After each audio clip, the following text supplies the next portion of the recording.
Hello everybody, welcome back to Doggo Card Reviews. We are here with a set review of Extra Booster, Poppin'Party, and Roselia.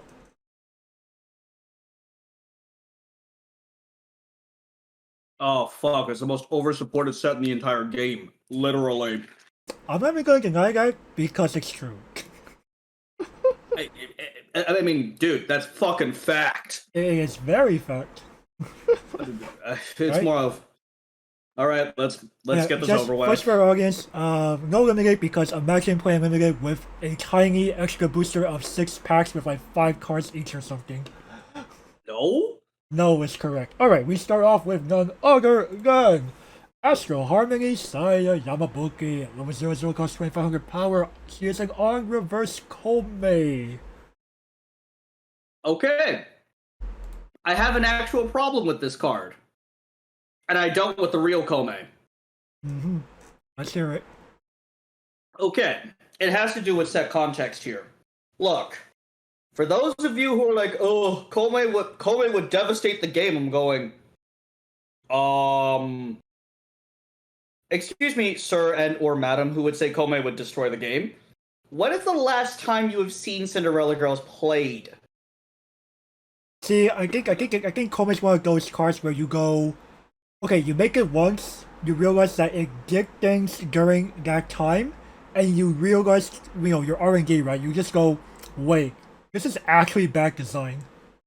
Now, again, dude, you could say that about a lot of cards. You could say that about a lot of cards, man. True, we could definitely say that about a lot of cards, but I think Komei is like one of the biggest offenders in this game's history. It's one of those, again, the reason why I don't have a problem with Komei and I have a problem with this is because, hello, this set will continuously receive support. Right. I mean, now the biggest difference between Saya here and Love's Horror Komei is that this is far easier to deny. You play a non-red bomb. No, this doesn't go off, right? Excuse me, sir, before you interrupted me. Again, this is practically undeniable thanks to current player habits. Honestly speaking, in the last 2 years, when is the last time you saw a non-red bomb at 0? I still see them pop up. Like, at least, like, I want to say 15 or 20% of the time at minimum. Really now? Yes, FR. Where do you play it and can I come? Damn. Also, my gameplay's been online, so, you're already here. Again, dude. For the 15 to 20% that play cards that deny this, fantastic. More power to you. But I don't know, man. So you're basically saying this is like the Alchemist problem in Sinful Gear, because people are trying to play the game quote unquote correctly or properly. They're not gonna deny this. They're enabling things going off.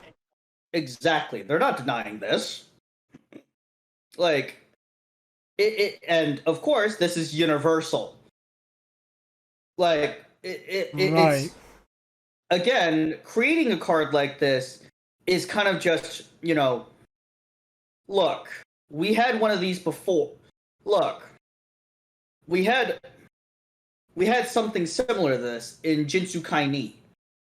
But again, that fetched yellow climaxes only. Right, so only Hello Happy World, Pastel Palettes, and upcoming Morphonica could really use it.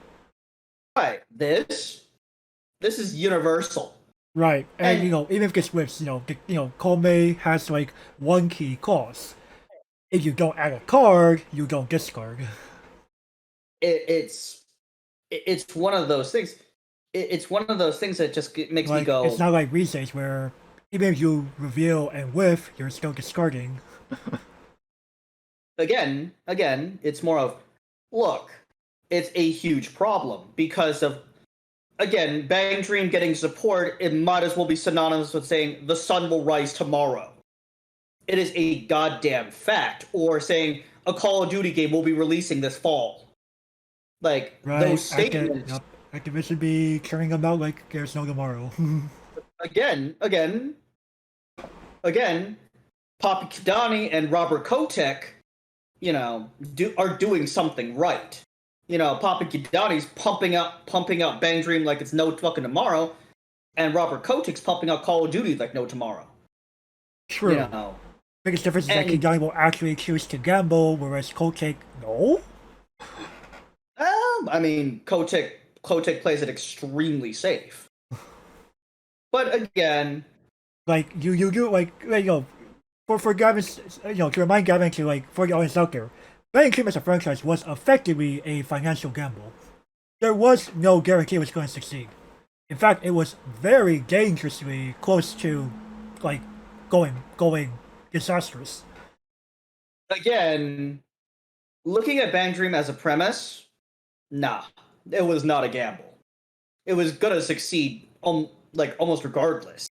No, technically, original Bang, almost nobody who knows Bang Dream today knows about Bang Dream before it was rebooted. Back when there was only Poppin'Party. Back when Poppin'Party characters had different character designs and personalities. Again, can you imagine Kasumi having a problem with actual depression? No. That's Kasumi back in beta Bang Dream. Again, saying Bang Dream was a gamble, it's like saying Call of Duty's a gamble. Well, obviously it succeeded. Obviously it succeeded. Again, man, try and dispute this claim. Bang Dream is the bloody Call of Duty of this game. That I will not deny. I'm just trying to lay down the facts of, hey, Hidari will mention in interviews, and has mentioned in interviews, that he felt he made very much a gamble with Bang Dream as a franchise. Literally, shit comes out every bloody year. Undeniable. Go ahead and dislike bomb the video if you want, Bang Dream Simps. I'm only trying to spit out truth here. Comparing one of your favorite franchises to probably a franchise that you despise. Again, it's laying out the facts for you. But regardless, though, back to Astral Harmony here. Look, I won't deny the card is powerful. The problem is that it sets every card that a massive title like Bang Dream receives. Every universal card is kind of dangerous, honestly speaking, because it sets precedents.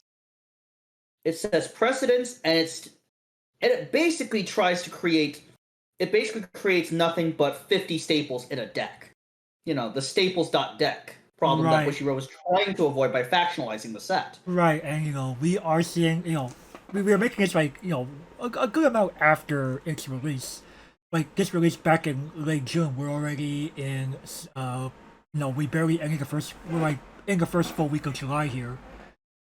And we have seen a return of 50 staples to deck popping up. And I'm going, well, Bushiroad, I hope you like the results, because quite frankly, here's the beast that you created. Bushiroad tries to avoid using the ban list as much as possible. Well, guess what, Bushy? You should have stuck to factionalism. You should have stuck to it. The simps are gonna buy the product regardless. Right, and as we move on, we will see clear factionalism, but we will also see things that, you look at it a little more closely, and you're like, oh wait, I could unironically play these in a good stuff stack. Right, and again, for those of you who are trying to argue, well, why not let Bang Dream be a good stuff stack? Again, as we've been saying on the channel, Bang Dream was meant to be pick your favorite band. It was meant to be factionalized from day one. I feel that's what it was meant to be. Starting with Girls Band Party, set one was only the anime. There was not really much we could do there. Again, it was effectively factionalized. Right. Girls Band Party 1 already showed us that there was factionalism to be seen across at the time, 6 bands. Dude, Garupa 1 was the start of 50 fucking staples of the deck, dude. It was, but it also showed us that there was that the design space of that project as a whole was geared towards factionalism, regardless of what happened, right? Again, Like, you you you know, saw the fucking results. Bushiroad eventually chose to be a little stricter about the factionalism, moving with Girls Band Party 2 and the special set onwards. And again, you know, again, I don't know if you agree with my complaints or not, man. I don't know if you agree with them.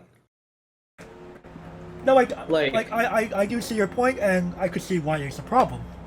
And, you know, I do frankly have to agree, despite being a Bang Dream main myself in the English game. And, like, and you know, English, you know, we have confirmed that these are coming to English, but we were doing these regardless. But, you know, the Japanese, you know, we have the restrictions to worry about when English doesn't. I mean, at the same time, though, they'll eventually reprint the stock swap on a body somewhere. They're eventually going to hit that design space. Well, oh yeah, you haven't really been paying attention to the reviews, but I have. Oh, well, again, if that's already come true, then that restriction no longer matters.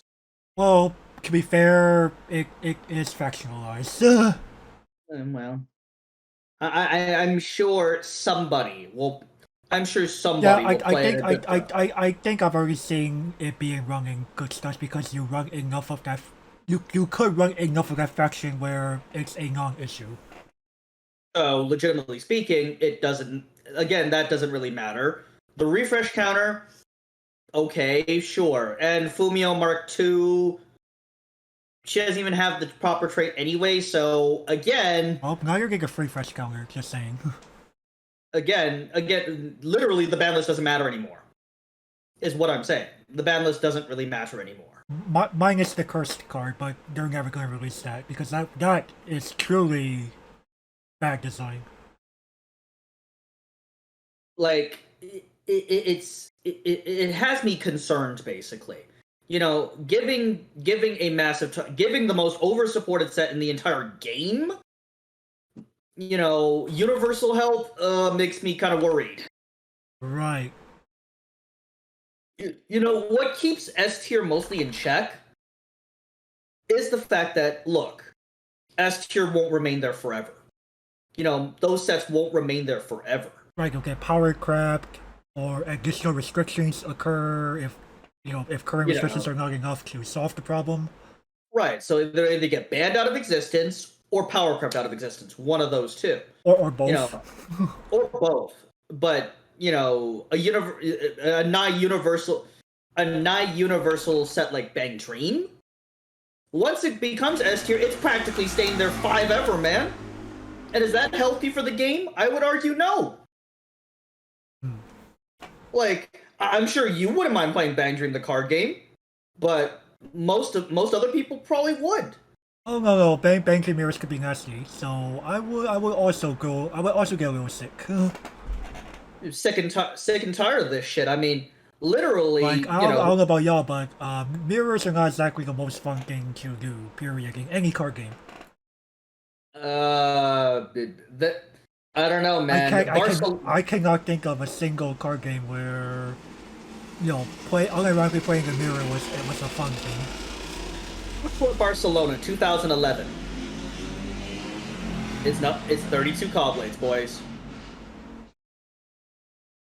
And literally not a single person in Pro Tour complained. But regardless, though, do they complain again, in general? No, that's because they're all vying for the right. There are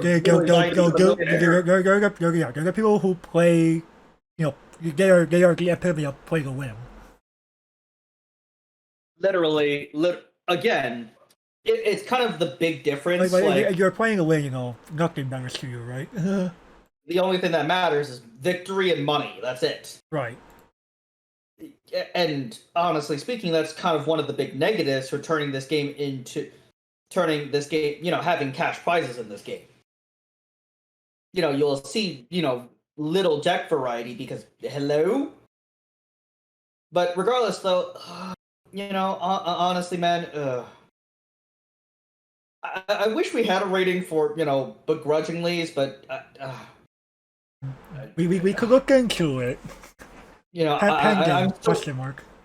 I'm still angry, man. I don't I'm blame still you. I angry. mean, like We're on- there are multiple cards that we would kind of do that for in past reviews, right? Like, yes, card is good, but card also puts a nasty taste in our mouth.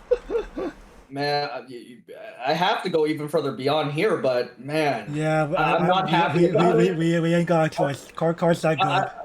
I'm not happy about it. And it only gets even worse because there is unironically a climax combo that interacts with this. Oh my fucking god. Okay, Astro Harmony renew. Okay, 3/2 10K. Oh, fuck that noise bushy. Come on, man. Auto climax combo. You may pay one, discard the fucking Saya from your hand. Card attacks when very satisfied. Oh man, the blur is real here, man. The blur is real? Yeah, man, I can't even see the fucking climax clearly. The blur is real. Yeah, I don't know what happened there. I think it might be Discord or something. Well, anyways, it's a gate trigger. It's a gate trigger. You may pay the cost. If you do, burn your opponent for one twice. Okay. Wait, what? Yeah.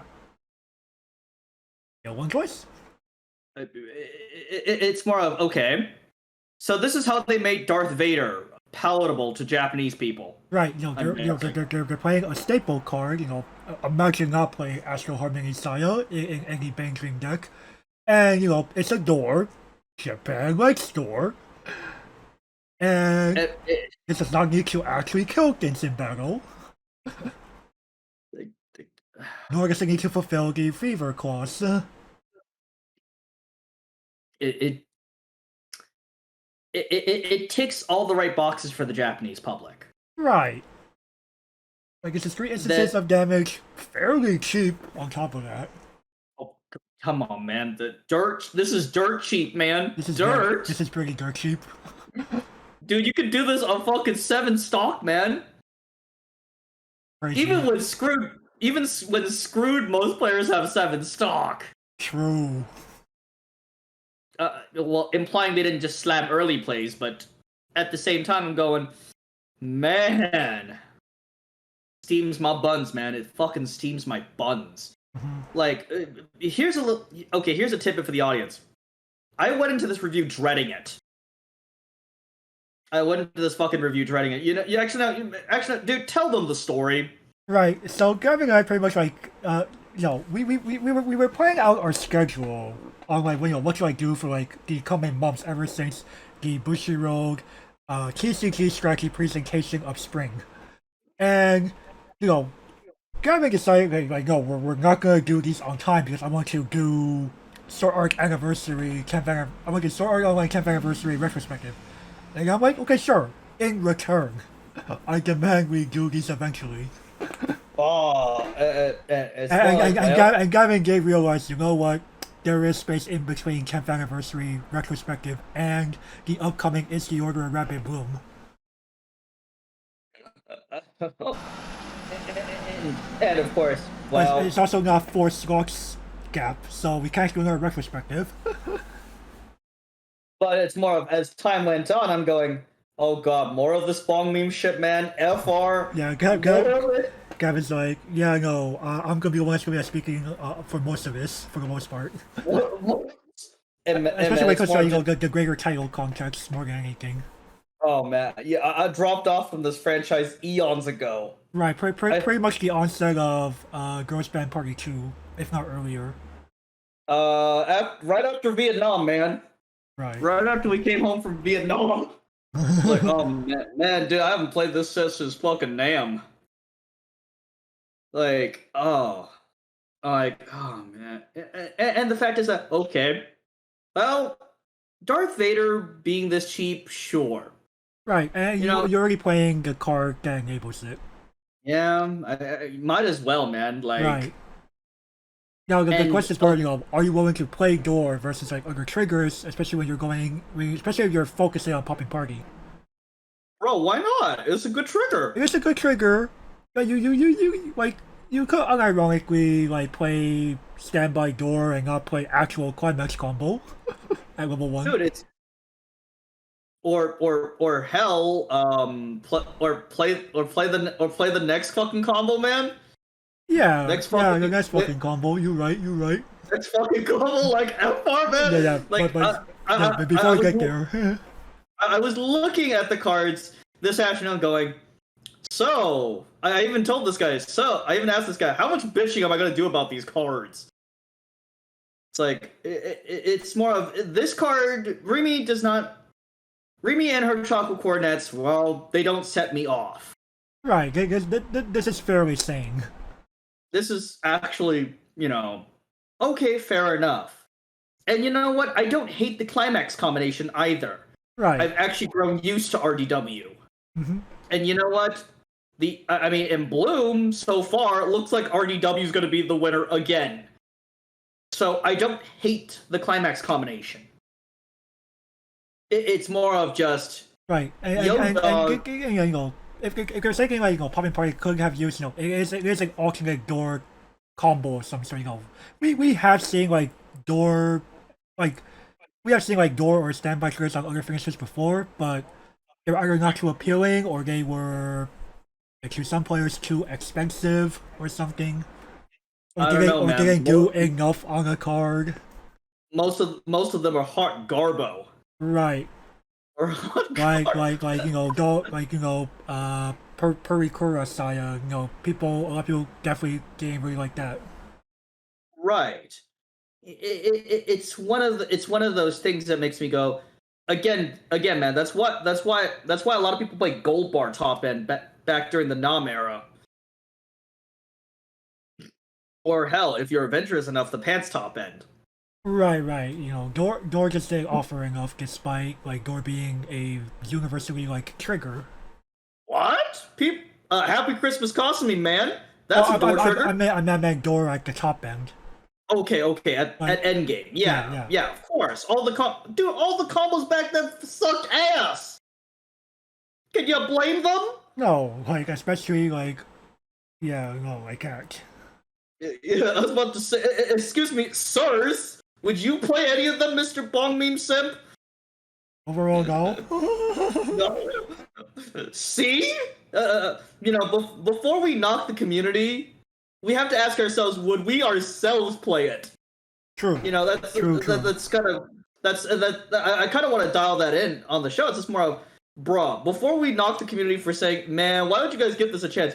We have to consider, will we ourselves play it? Now, we usually will play combos. We usually do play combos that the community thinks, ugh, why would you play this? I'm going, you know what, this doesn't sound half bad. Right. But most of those old gate combos, man, FR, come on, man, you can't play the community on that one. No, I can't. They were actually pretty bad design. But anyways, you know what? I have to go even further beyond for Astro Harmony here. Yeah, I actually do like this. This could be a thing that moves people away from 8 standby or something. They power crept fucking Kaguya with this, man. They did, because Kaguya also needs a specific card to go off. But at the same, she needs a bloody reversal, man. On top of the specific card, Gavin. Yeah, I know, right? All right, Kaguya actually power crept. Yeah, moving on. Astro Harmony Arisa Ikigaya. Why are you red? Anyway, level 10 costs 4,000. On attack, you have another Poppin'Party character. Man, Bushi, that's so hard. She gets 3,000 power until end of turn. Auto climax combo. When she attacks, you may pay a cost of revealing a copy of her from your hand, put that to your stock, and put 1 MV production gauge in the standby trigger you see above from your climax area to the waiting room.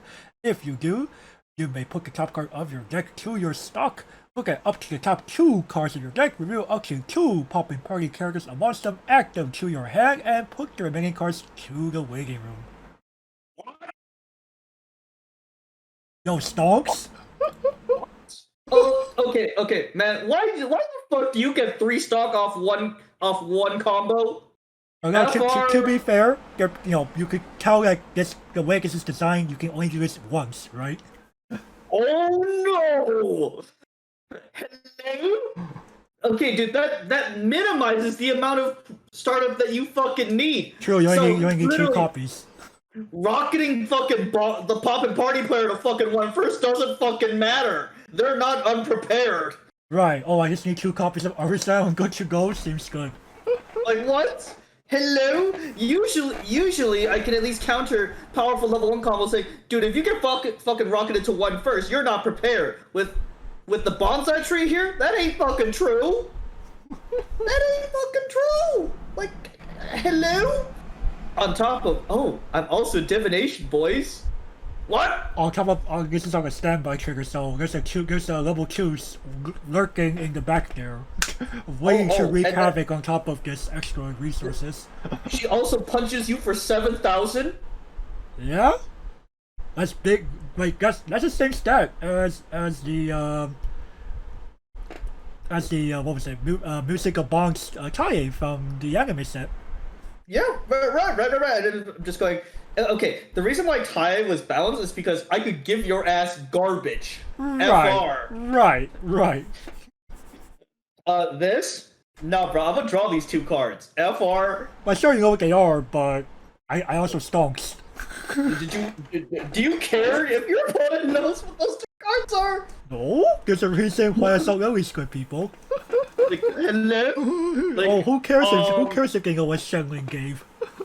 It's like, I didn't care. I know I have over 100 games locked in with Lily. Do I care what you know what Shenlin gave me? No. That actually psychologically just makes you fear it even more. Right. So that literally you could use that to your bloody advantage. Yeah, no, it's really crazy. Oh yeah, by the way, like, I'm noticing that Bridger's like trying to experiment with this like design space of climax combos that you only pop off once, right, by eating your climax. Yeah, but bruh, these are typically on caustic characters. Right. In Audis's case. Yeah, I guess it's costless. Okay, sure, you need another copy, but you're trying something new here, right? Typically the 2 ones don't need an extra copy to pop off. Right, but at the same time, I'm going, okay, this is a literal +1. This is a literal +1. It's 3 stock on a single lane. It's 3 stock plus divination. FR, man. Oh, how is that not ridiculous? Okay, sure, someone could just go, oh, it's almost a break even, right? You're exchanging 2 cards for 2 cards. Well, one don't go right to your effing stock, the other one gave you a freaking level 2 in the back row. Exactly. So this is a legitimate +1, man. Even if we discount Audius's destruction. Like, even if we discount Audius's destruction, the standby makes up for it. Right. Like, and again, Audiusa will most likely live. Sure, destroyed in response, but again, we've already factored that into the calculation. Mm-hmm. And plus, the discard, I don't count that as a neg because hello, it went to your fucking stock. Right, if you actually said discarded, that's different. But no, when this card was first revealed, with the SPs, I went, no, there's no way this card does that. We reached it again, twice, right? I'm like, no, this card's hecka stonks. When I first told you about this, I was like, bruh, FR? I'm like, wait, Bushi. We're actually, what? I know. To be fair, I think at the time we didn't know what climax it was going to be on. Oh! As soon as they revealed standby. What? Oh, what? Even more stonks? It's not door? It's not some kind of weird double soul trigger?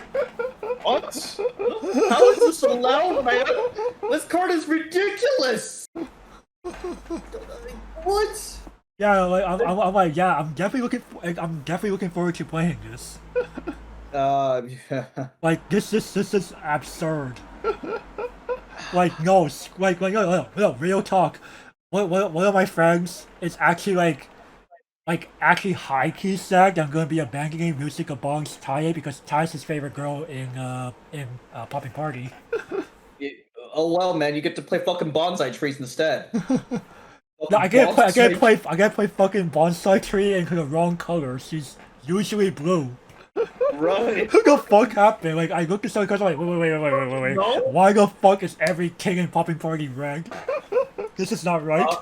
Like, traditionally, Kasumi, Saya, and Rimi are red, Kaye and Arisa are blue. Wait a second. I thought Poppin'Party was fucking isn't, man. It is. It still is. You know, the older cards are, you are still gonna be playing older cards. And those older Right. cards will have blue Kayes and blue Arisas. Right. So your deck is still isn't, right? Your deck is still isn't. That is a fact. Okay. You could try to make a full red deck if you really wanted to, but I don't know why you would. Why? Come on, man. Like, I don't know, man. Unless maybe that person that's playing, unless you want to take the challenge of I'm gonna play things strictly in one product challenge, then Fair enough. you just don't do that unless you're doing that. Right. Fair enough. Like, That's low key. I feel someone's gonna make that a series. oh yeah, of course. Tressa's Collectibles. Let's go. Fucking hell. You can trust Mike Chang and the boys to do it? If it's gonna be anyone, it's probably them. Oh yeah, of course. I mean, Hello? They're very adventurous. oh, like I said, you know, honestly, if I didn't have like the sheer hatred I do towards this franchise, man, this extra booster would have pulled me back in. Feel like, you're kidding me, right? Gavin must be part of the counter movement.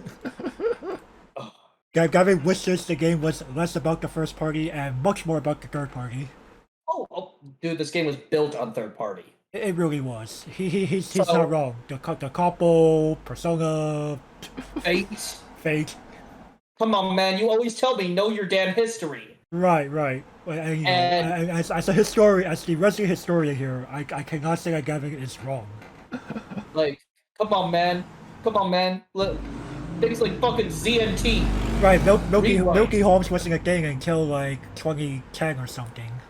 Right, SAO. You know, Titans of the past and present. Right. A lot of the Titans are like a lot of as I'm saying, past and present Titans are typically third party.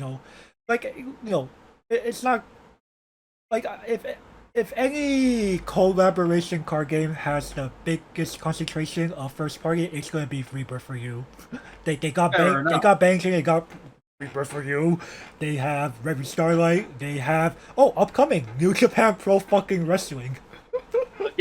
Again, you can shift all the first party power creep into fucking Rebirth, man. You can deal with that shit. In my Weiss Schwarz, hell no. No, Gavin wants to see more rabbits, more quintuplets, maybe more VR MMO RPGs. Okay, give me more Sal. I'd rather see Sal the card game, man. So you rather see what happened in English Weiss Schwarz in 2014, 2015. Sal fuck it is. Sal fuck. It was actually Sal fuck the card game. It was pretty Sal fuck the card game until Love Live got their stuff. Like it just bothers me that much. I'm going, you know what? Hey, Bushy, can we get one of these on his boy? No. Amen. Demonstrate fairness. Unironically give me full Carol combos. Oh fuck me. That's how I unironically go into quintuplets. oh Jesus fucking Christ. Arisa, no, she's too good. She's way too fucking good, man. As much as I bitch about the combo, it's too fucking good. You have to admit, no, it's just fucking. Oh gosh. Oh, fucking hell. Alright, let's move on.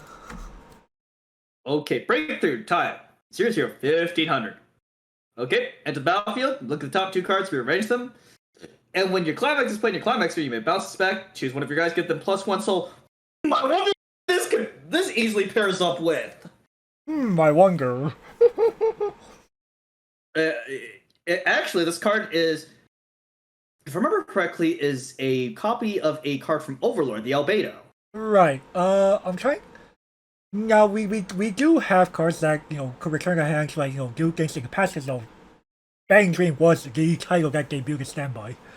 So they're already experimenting with this design early on with a remake from the first anime set. Though I think there she only gave like 2,000 power or something. Yeah, dude, I think you appreciate the punching for Soul. +1. Yeah, that's very good. Like, it makes Tai gives you that information you want. Know whether or not you want a stock or just want the characters or something. so good. And bounce this back, bring out your standby target from the waiting room, and something hits for another soul. That's pretty good. Like, And that's how you make up. That's how you compensate for the lack of damage economy you are when playing standby. true, unless you have hasty tutus to punch with. Hey man, we're gonna have that. We're gonna have that in Gochiusa. We definitely will have that in Gochiusa. But regardless, Tai is useful. I like it. I like this. I like this too. I like this too, actually. I'll give it playable. Yeah, sure. Because again, this is not one of the cards that makes me, Right. that Russell's my winner. It's fair. It's clearly meant to synergize with things that we're already trying to do in this title, right?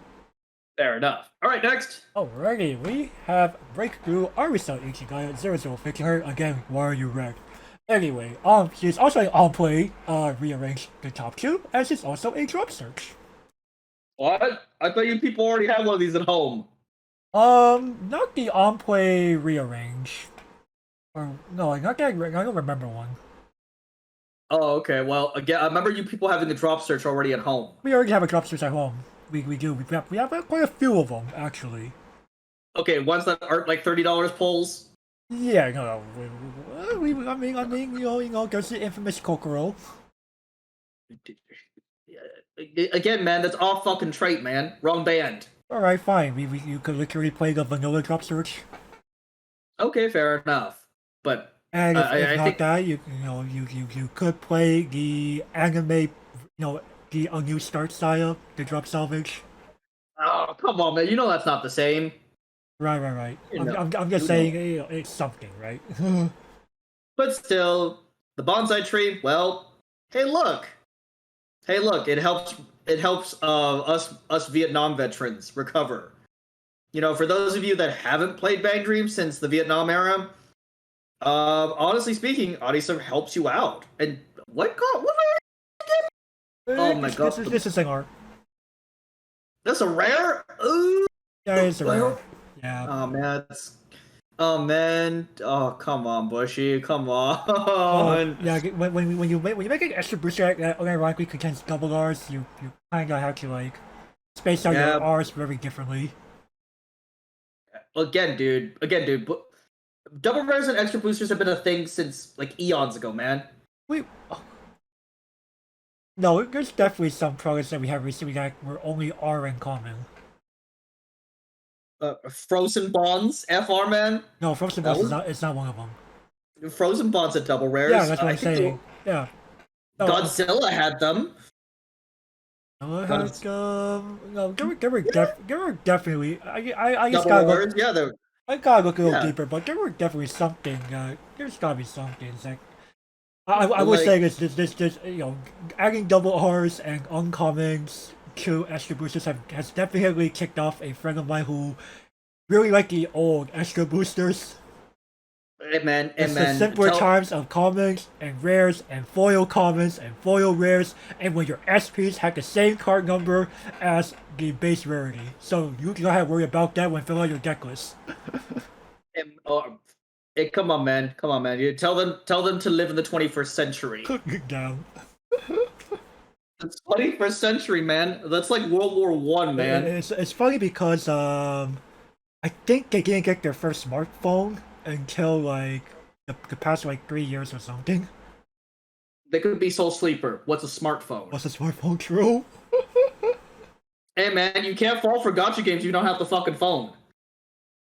Now, just make sure this guy doesn't discover emulators. He doesn't like emulation. Or this guy has discovered the tablet. Again, what's a tablet? Okay. You literally can't fall for gacha games, man. Apparently not. But anyway, Arisa, no, she's a solid card. I gotta give it a playable. Yeah. Wait, what? What the hell? She red? I could have sworn she blue, man. Yeah, I'm confused myself. Like, what's going on here? And we just had a tie that was also red. What? Well, She blue, man. something weird's going on here. I swear. She's blue, man. What the Right, hell? Right. Right. All right, next. We have a card that refers to the RSA drop search. Okay, so breakthrough cost a meme 3-2-10K. Okay, this guy's in your front row. It's a global 15 for a Poppin'Party, and you may pay to discard the drop search.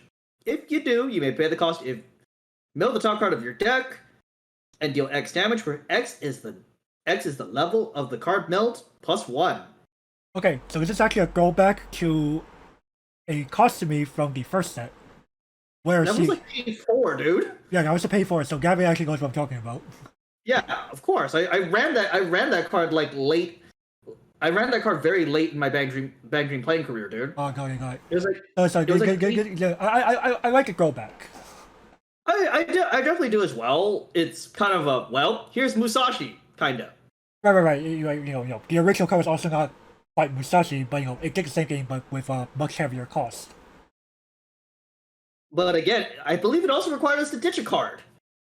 No, Or was it just pay for? It was strictly paid for. It was strictly pay for. Still, man. Oh man, 2 in a card is a lot easier to pay than 4. The idea was because on play she could play I remember she goes stock neutral on the turn you play her because I guess it's like on play draw 2 discard 2 stock top.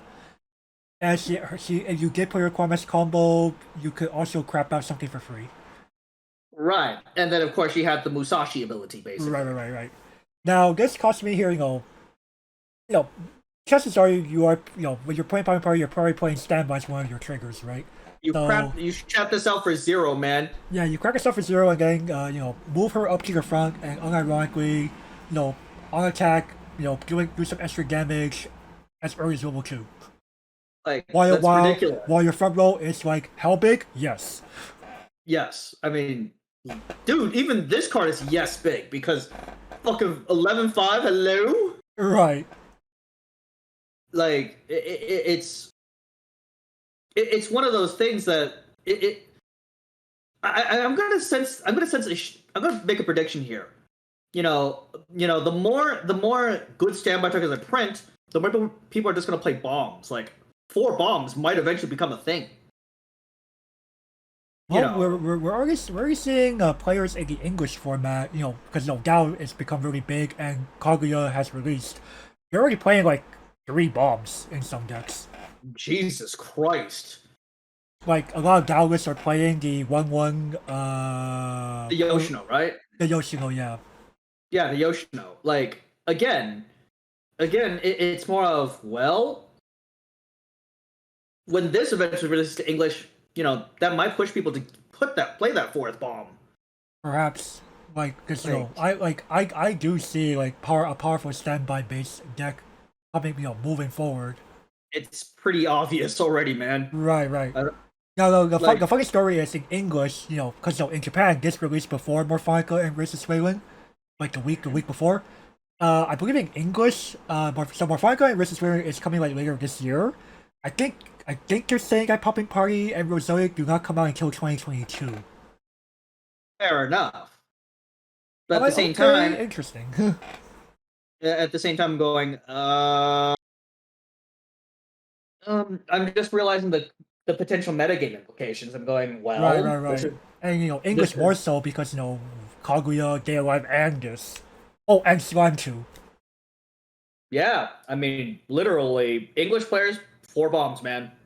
Yeah, for JP, unironically, JP 3, 2 is fine for now. You may need the 3rd. I would say bump it up to 3 by now. Yeah, probably the 3rd one you might unironically need. The standby is real. We thought standby was a problem last year. No, it's even bigger now. Yeah, it's getting 2-2s are carrying games. It's, and of course people are still not hard casting them, so right. The fact that they just come out for free because standby fair and balanced. it's you know And hell even the fact that we're saying like standby being able to unironically like make up in damage economy by having extra instances of damage as early as level 2 is pretty ridiculous. now that is where I have that's where I have the problem. Right now, Why you go on. why in the Sam Hill do you get an extra instance of damage? You got to shout this out for literal free, man. Right. Sure, it has summoning sickness, but you didn't care. Right. Okay. Sure. I played it for free. The two Cool. stock that would went into hard playing it goes into paying to do this extra instance of damage. And you didn't care that you had to either sacrifice a back row slot or you only attacked twice that turn. Right. Like, Well, hell, we if are you seeing triggered we it- are seeing standby decks unironically like attack twice in mid game. Like you're like Because that's fine. because yeah, I'll just make for it with size and damage economy eventually. Like it's getting a bit ridiculous. Where hell, even Soul Sleeper's all like, dude, standby. I'm going, yeah, standby's powerful. I've been telling you this for years, man. Like, I thought it was kind of ridiculous last year. Nah. Oh, please. It's even worse this time around. It's even worse. Oh, Jesus Christ. It's another one of those begrudgingly ones, man. This one's another begrudgingly one. Begrudgingly further beyond. Mm-hmm. I will go a little lower here. I think this is more of a story playable. Like yes, it's an extra instance of damage, but I think you could easily also run out of room when deck building moving forward, and this might not be high on people's priority lists. Oh, come on, man. That sounds like a privilege problem. Well, it's just because you have so many good cards in, just Poppin'Party alone that you're just kind of like, do I really want to dedicate the space for this when I could be playing like, other auxiliary things elsewhere at other levels or something? Hey, Bushy, please print more bounces. Actually, yes. Bounces and wraths, please, Bushy. Ooh, I would like to see what a modern Wrath would look like. I think we haven't seen a Wrath since Adventure Time. Am I wrong? Yeah, literally, we haven't seen one. Oh my goodness. And that one's basically unplayable. Sad. That's kind of sad. Like, a standalone Wrath. Be like, okay, no one has a board anymore. Yeah, I would like to see how that would turn out. Alright, anyway. Moving on. We have Astral Harmony Kasumi Toyama 002,000. So, when her battle point becomes reversed, you may pay 1, gain yourself to draw 1 card, and she is a clean cut for Poppin'Party characters. Don't you people already have one of these at home? If I remember correctly, you guys already have something like this at home. Clean cut? Or am I thinking the Greater Bog Meme Swamp? Are you thinking something entirely different? I know you guys have a clean cut. I remember seeing you guys. There's a clean cut in green that only cuts green characters.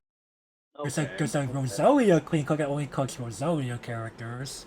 Oh, okay. But yes, you do recall seeing clean cuts, but they were fractionalized. Okay. No, I remember there's a universal one, man. Are you talking about recently? Because there is one in Morphonica and Racist Swayland. Yeah, that's where I remember fucking seeing it. Okay, well, more on that when we get to that. Yes, people, we are doing that. This motherfucker, I swear. I'm pretty sure it's clear if we do this. It's clear we have to do the second one, right? Fair enough. Again, I did drag you through Sao, so He dragged me through Sao, and he unironically wants to turn me into Sao fuck. Oh yes, be like He rather you know what? he rather see me play with Kirito cards than Kasumi cards. Yeah, man. Sao fuck. So this is another example of Busho trying to combine Clean Cut with like another utility ability or something. Fair enough, but what the fuck is this killing, man? Sorry guys, a big problem. Like I'm kind of like again, as we've been saying a lot on this channel, size matters. Size does matter, man. Like, answer the question. What the fuck does this kill? Oh? No, and this card needs to kill something to be useful. Right. I like, this this had potential, but And man, I think it was too heavily penalized. Too heavy. Come on, man. Hello, a 500 power detriment for the clean cut, and a 500 power detriment detriment for the fucking +1, man. I had to work for him. Again, again, depending on your opponent. Oh, this is fucking free, man. Soul Right. Sleeper. Holy shit, cost me fucking eats him for breakfast all day. Right, and against certain Japanese Swiss, it can as well. It eats them for breakfast all day, man. Like there's a reason why Kei and Kaguya-sama is succeeding, right? I think it's mostly because she's a fucking runner. I honestly think it's the fact that she's a runner. On top Like, of what called true. Like, again, you don't see the Rimuru in Slime Plate all that much. Yet you see Kei literally everywhere. And also, when we look at Kaguya, yes, we're doing Kaguya later on. So when we look through Kaguya, there's not much else for Zero Game. There's not much else. Fair. Whereas aiming is just Poppin'Party. Zeros, yes. You have yes quality of good zeros. Hell, I would play the bloody Jumper Joe over this, man. And the Blade Give me Jumper the Joe Joe. can give anything 1500. Right, like literally. Like, she's come on, man. useful even into the late game. That's how good she is. Like again, man, and again, this card is just. Why would I play this? Like again, we love clean cuts on this show.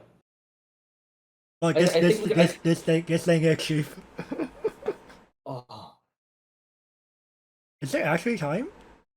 Where is Kasumi headed? To hell, I hope. That's definitely time.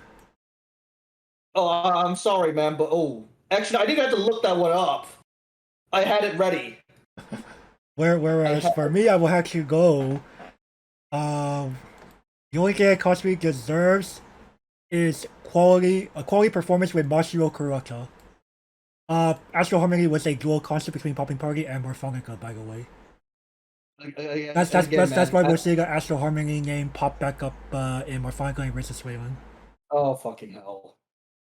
Dual concert OP! Oh, Jesus Christ. Alright, next.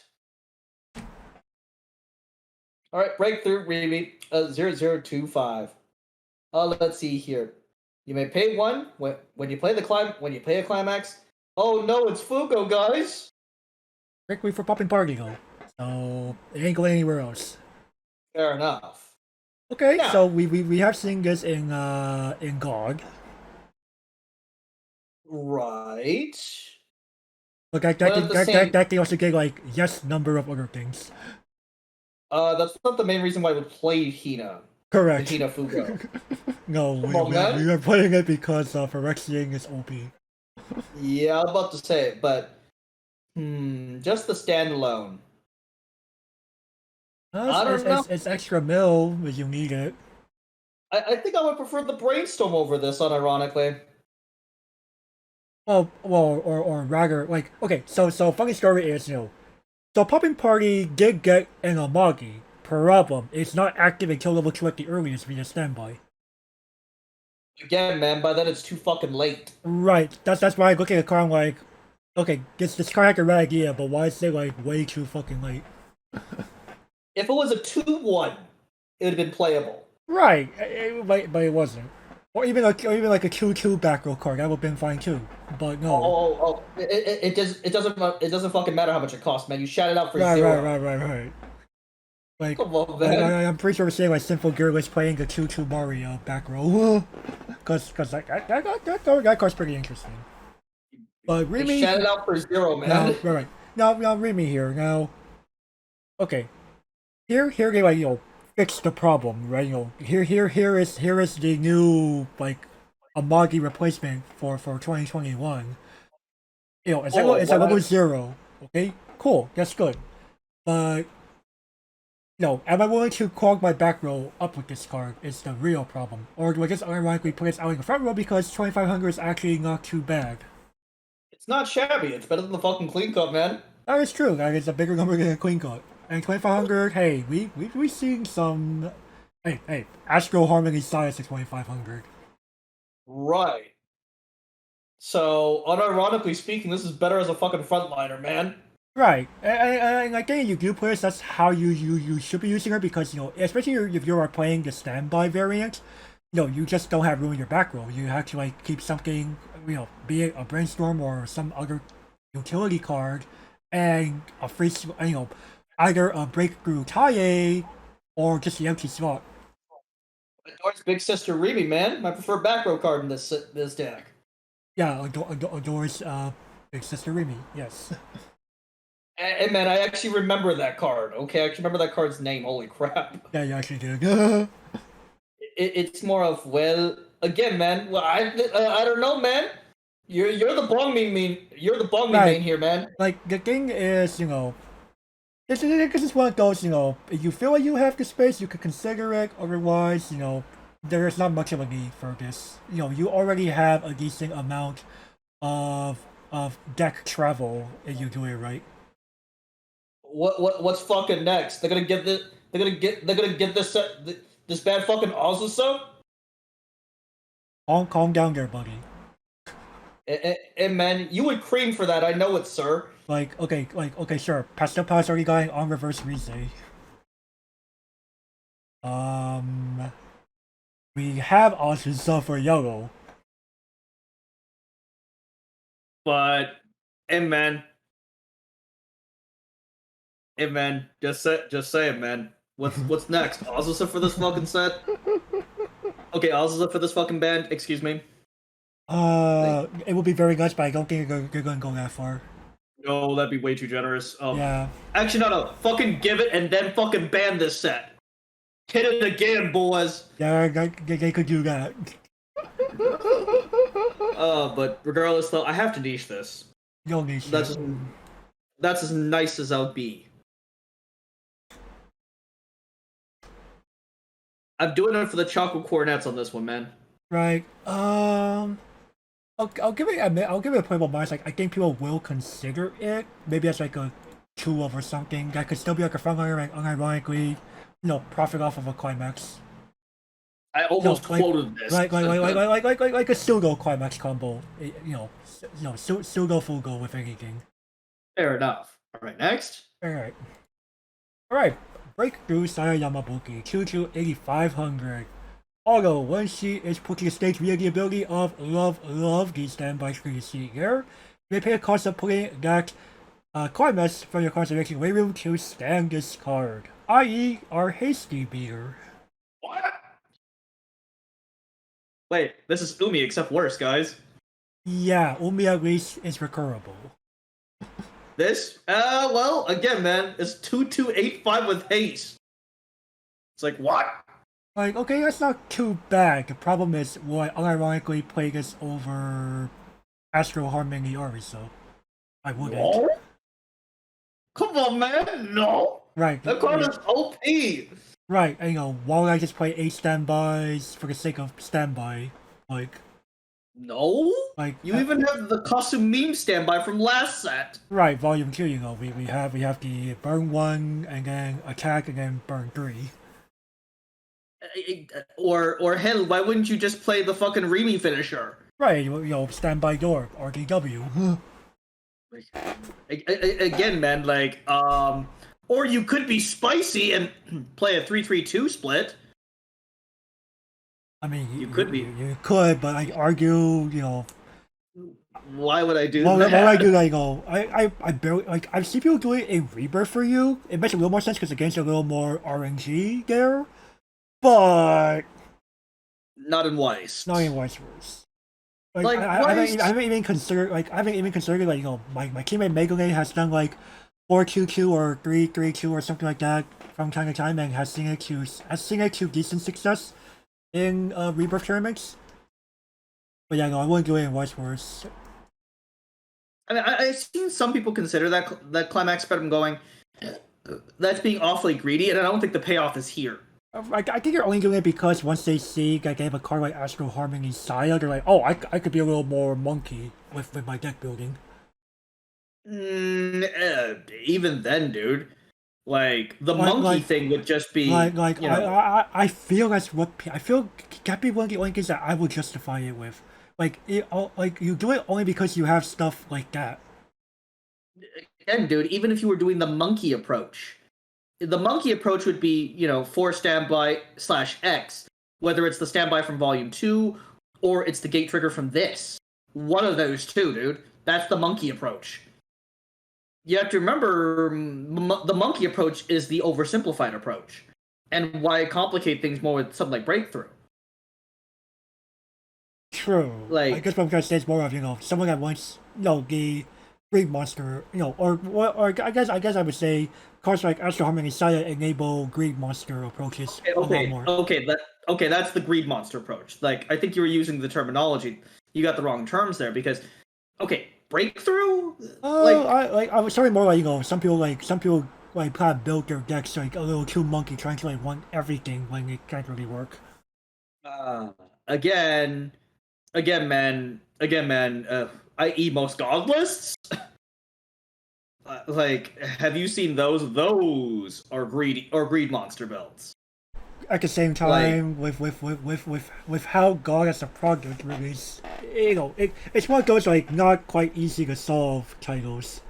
Right, but with this, oh come on, dude! I think the answer is a bit more obvious. It's pretty Banking, or at least Poppin'Party in Banking is pretty solvable. Yeah, it's very obvious. Yeah, it's. I think it's kind of the whole mantra of, Bang Dream fans are the quote-unquote uber casuals, so we wanted to solve the deck for them. Yeah, that's definitely what it looks like. Again, it's more like, you know how every time they release it, when a product releases, they drop several official deck lists, right? Oh yeah.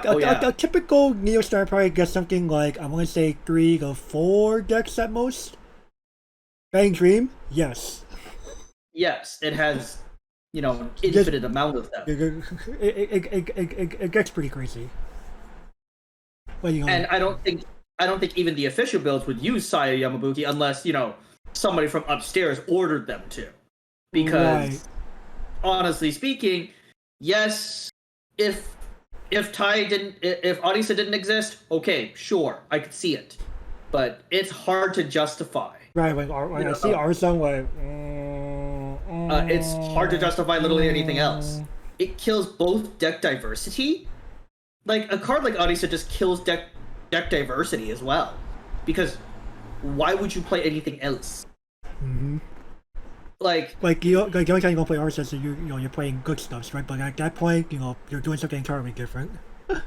Right. I mean, at that point, why not play Warehouse Combo from eons ago? If not in Warehouse, we'll discover it when we go into more Go.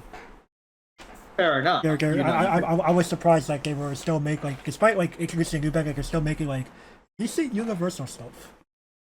And it's again, they have to tread carefully with what universal stuff they introduce. Right. They definitely have been careful when it came to Race of Spirit and Morphonica's introductions. But something like Astro Harmony Saya, FR, I wouldn't be surprised. I'm surprised they didn't just flat out introduce the original Kome to this set. No, because that would just be bad design. That'd be like say Asusa Mark 1 is A-okay. I mean, this set already has Asusa Mark 1. Literally, it already does. Yeah, yellow only, correct. And, but at the same time, your statement's already invalidated, sir. Okay, to be fair, in the year that they released Karu, it was still, someone still thought Asusa Mark 1 was still okay at that time. Well, again, man. At least they factionalized it, unlike some products. Fair enough. Like FR, so Angle League, Ilio? Come on. Saying I only finds master is not true factionalizing. Or Shibari. Only finds blue Only guys. finds blue. No, that's not true factionalizing. That's not true factualization. You know, Angle Lead Ilya FR man, hell no. I mean, what's next? What's next? Them hitting Gochi Usen saying, you know, the original DJ is no longer allowed. Oh man, if that happens, something went wrong. Again, man. Have you played with the original DJ? It's broken, man. Oh wow! I've been on the receiving end against rabbit players for quite a while, Gavin. I'm just saying. Can you picture with the new Bloom stuff? Oh, definitely. Love you DJ into DJ into DJ into DJ. I'm crying. Like, you're just like, Pulse, no, not this shit again. Yikes. Again, it's more of this is just inferior to Umi in every way. Yeah, it really is. But that's the reason why it's just like R, like Umi's like double R, right? Yes, but Umi is also a kind of trashy double rare. Umi is kind of a trashy double rare for giving what else was in the double rares for that product. But at the same time, you know, I really liked Umi. I really liked Umi, but Umi was definitely underrated, that's for sure. Oh yeah, but you know what? It's time again. They make a big TV. Why? So we can watch Breakthrough in HD. Yo, Breakthrough in HD actually looked very good, Gavin. Wow. The concert and the music video. By the way, the music video was filmed in Guam. Wow. Yeah. Okay. Anyway. My Saya, behave yourself. I will give you a taste of my chocolate coronet. Dang. Okay. Okay, Astro Harmony time. 3295. Wait. Why are you red, ma'am? Okay. She has the gold standard early play condition. She heals you, and she has the she has a recursion cost of pay one sacrifice. I don't know how I really feel about this. Like, okay, there is one good thing. This is an early play Poppin'Party healer. Unlike Happy Christmas Saya. Fair enough. Now, again, it's one of those be careful what you wish for. Hey, I want an early play healer that's actually on trade. Okay, here you go. Right. You know, I hate to say this, but actually, be careful what you wish for, man. I heard you bitch about, wow, what is fucking Saya not on trade? Okay, here you go. Here's time. She's on trade. Well, oh shit. Well, be careful what you wish for, Now, man. will we see people actually still play this? Probably. Actually, from the Poppin'Party list I've seen so far, they said fuck this. I'm going with Saya. Dang. Well, They're okay. like, Okay. Let's compare the two really quick here, for the audience sake. So Saya is a 9K. She has the smooth brain early play condition of 4 or more music characters on the board. She gets 1,000 power easily. I guess like 2 or more other music characters on the board. Are you playing the damn game? Are you playing a game? And okay, she heals. So okay, sure. Saya has a 500 power gain over this, and has the easier early play condition. Sure. Quote unquote. Quote unquote. Sometimes you just can't feel 4 characters.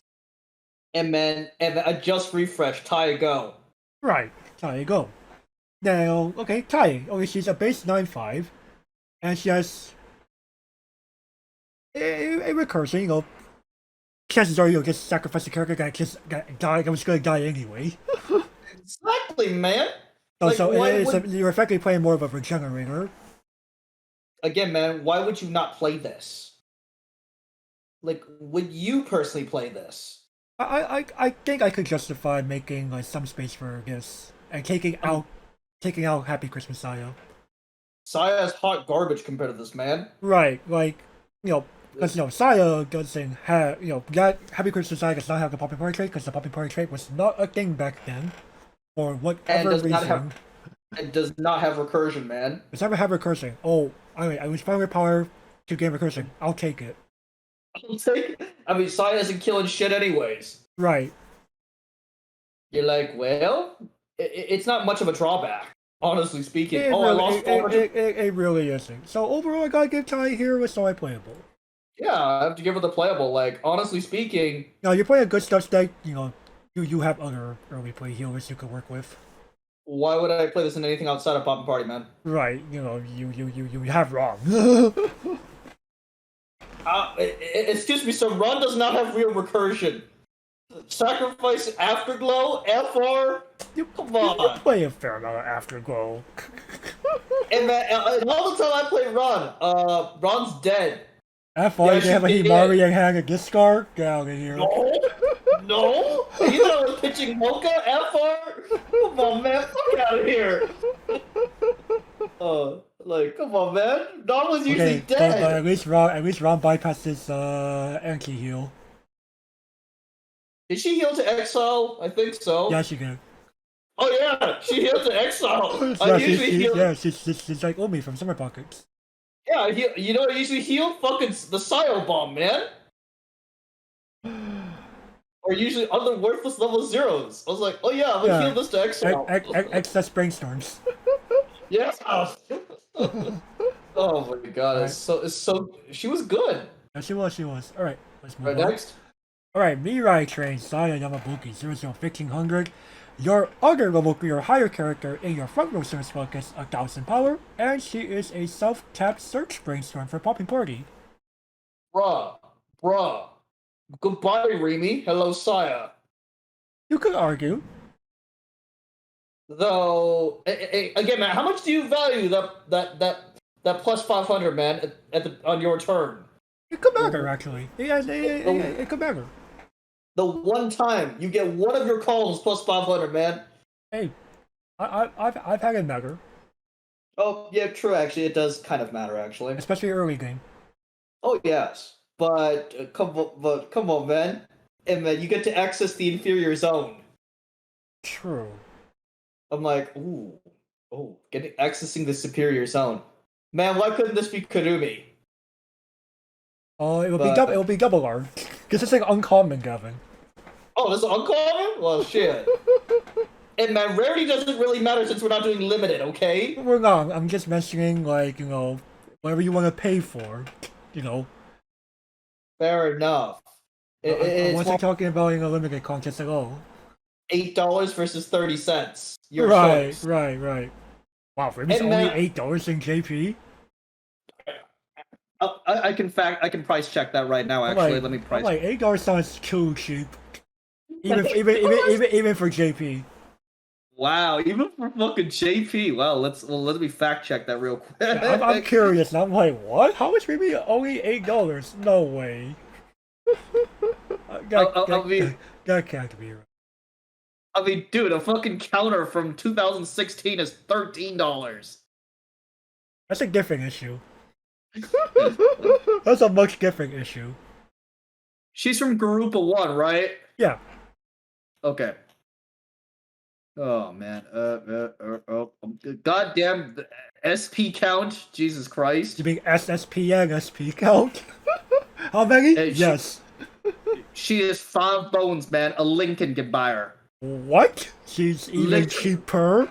Damn. Yeah, a literal Lincoln can buy her. You want to know what the most expensive double rare from that set is? Is it going to surprise me? Yes, actually. Oh, this is going to be spicy.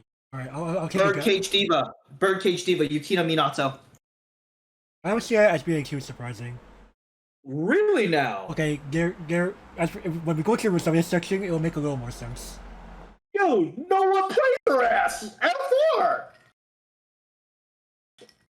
Well, okay. Remember what her climax trigger was, then it makes a lot more sense.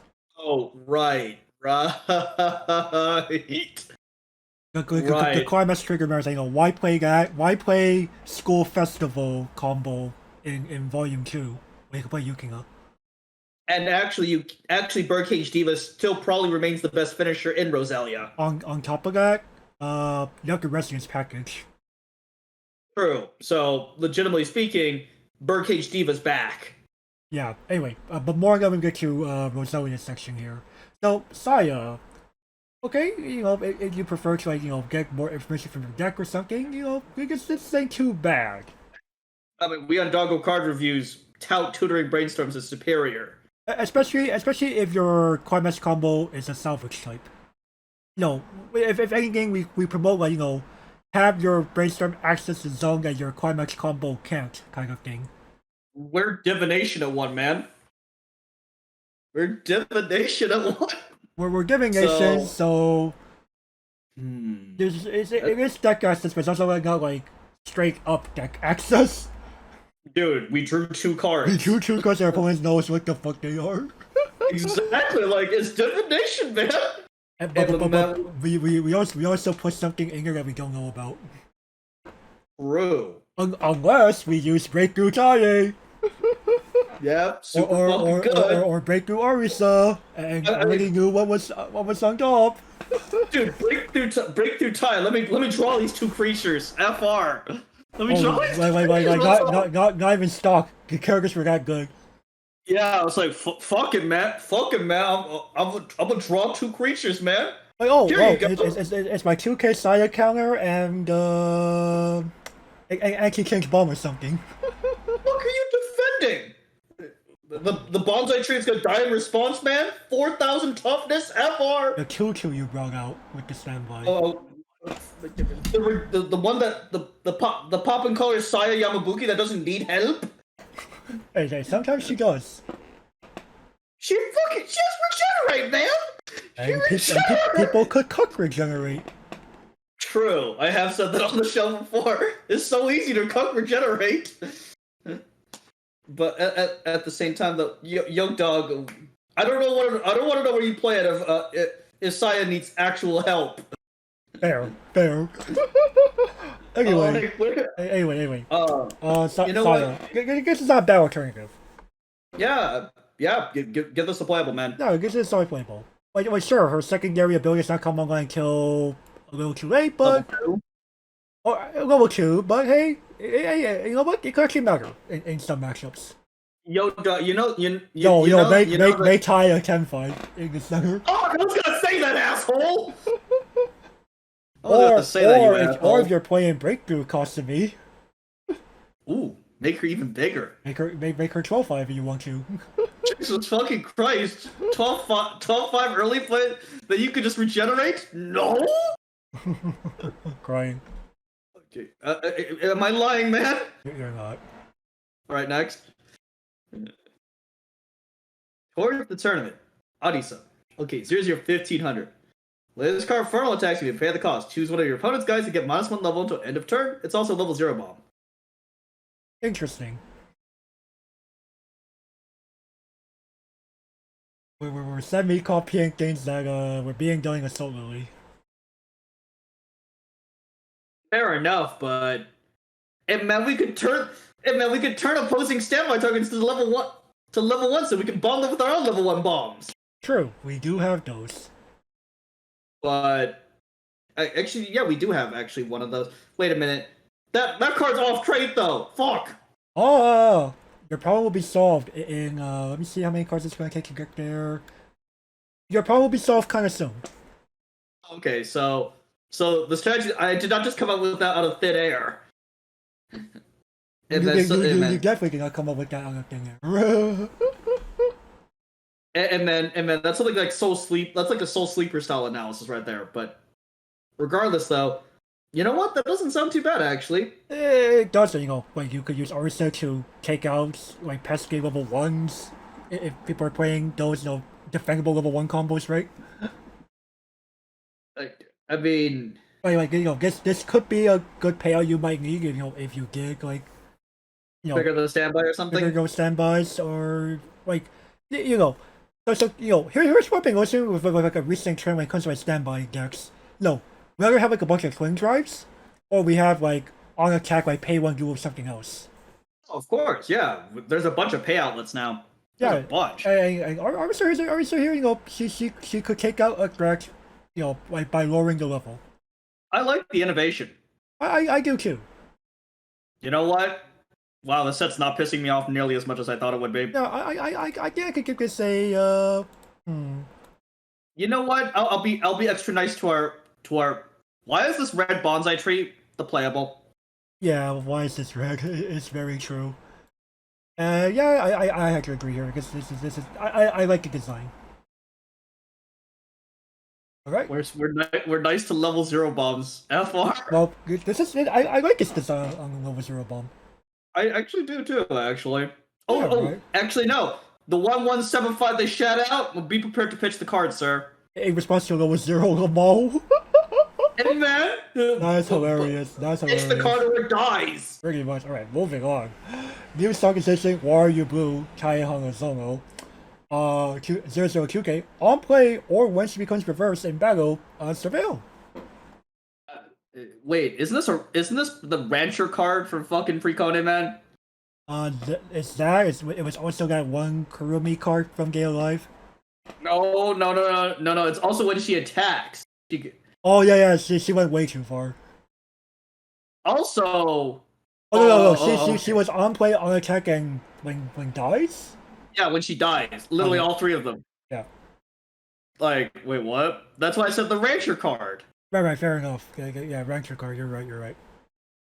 It's like, how much do I value surveils? I don't know, man. I don't have the space. I feel this is one of those. Unless you're playing Kaya Waifu, you don't bother. And even when you're playing Kaya Waifu, I don't know why you're playing this card. I think Kaya has better cards. The only thing that Saya deserves is a new guitar. No, her snapper's fine. Let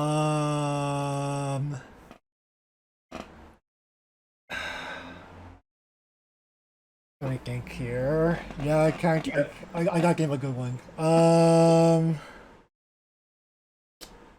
When I was a little kid, I wanted to become a lead guitarist. Dang. Alright. Alright, next. Trade through our dreams, costume beam. All okay. 1500.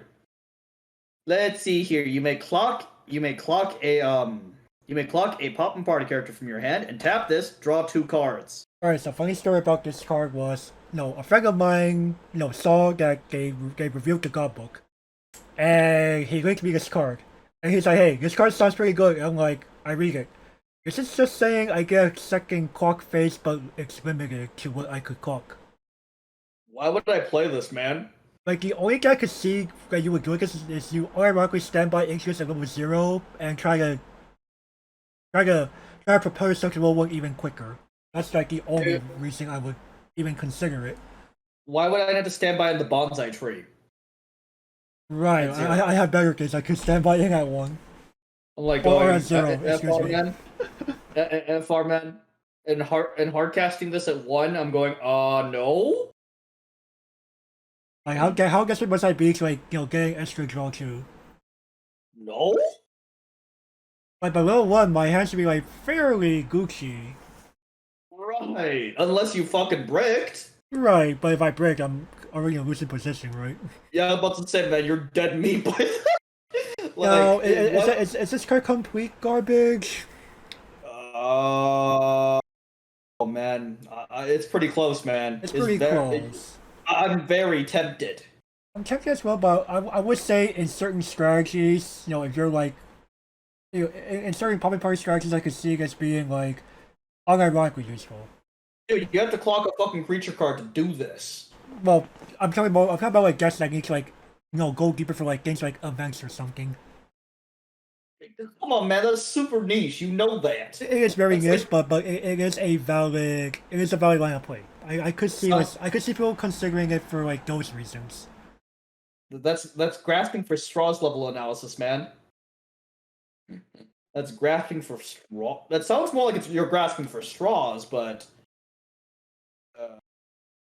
it's tough. It's tough for me to justify this. I'm going, okay, if I don't have my climax by now, you might as well reach for the concede button, because Weiss is too quick of a game now where you can't just sit there and take additional damage for free. Sure, it's a +1. But at the same time, I'm going, I would want to get a +1 for basically free, like through Audiso. This? Oh god. This doesn't help me if I'm flooded. This doesn't even help me if I'm flooded, man. Right. I may have to clock one of my only playables. Now, okay, there are like some Poppin'Party centric. There are some Poppin'Party strategies where I can see this by being an actual valid form of play. No, I can see like a build that's focused on things like the what was it? The original Taie. The level 3 you could bring out via the 2-1 event. Dude, that's super fucking ancient at that point. At that point, you're like, I don't even see a reason why you would play that. Like, unless you're like literally playing some sort of limited event, a limited event from that era. But even then, I'm going. But yeah, if I'm not mistaken. Yeah, she's a beat. Yeah, she's a check and wreck. But at the same time, like, again, it's the same reason why you don't play the Fumio Mark II nowadays. It's the same reason, because she's off trait at that point, and yes, while both of those abilities are nice, they're not worth, potentially bricking off of. Like, I'm trying to consider this. Okay, to be fair, with the level 3 options that are not Poppin'Party, the idea is that by level 3, you should not need your entire board to be Poppin'Party. Fair enough. Like, the only things I care for you are all Poppin'Party are typically at level 0, maybe level 1. Fair enough, but, we're, assuming meta here. Remember, most of my analysis is going to come from the meta side. Right. And I'm going, I can't picture this at all in meta. Yeah, no, I can't tell you. That's why I'm trying to see, are there builds, that are like a little off meta, but like could still be like, a viable build in some way, kind of thing. Like for example, could, like, I'm trying to think of a deck that would incorporate this, could even beat the Shadow Realm tier decks. And well, they're not pushovers. They're just not good enough. Right. They're not exactly pushovers, but they're not exactly good enough anymore. So, right, and you could argue, yeah, it's not like the nine event deck needed additional help. No, even going back to Vietnam era, no way. I wouldn't play this. This is a waste of space.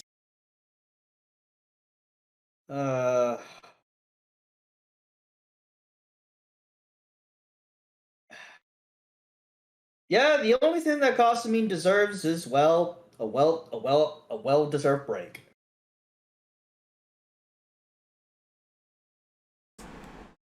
Yeah, I guess I can't justify it on my own end as well. It's hard, dude. It really is. If anyone wants to justify it in the comments, go ahead. Yeah, I'm pretty sure there's something I'm just probably not thinking about it too well right now. In addition, Hanasaki-gawa Girls Academy is famous for the prevalence of girls' bands.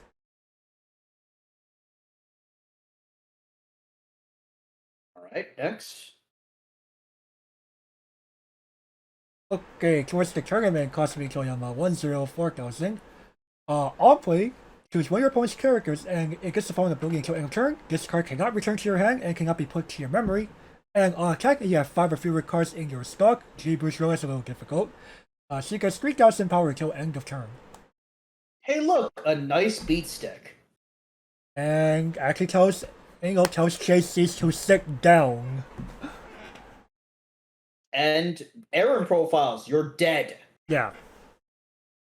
Like, now, of course, both of those are kind of rare nowadays. Yeah, especially thanks to Assault Lily. Like, Assault Lily kind of took care of the problem for us.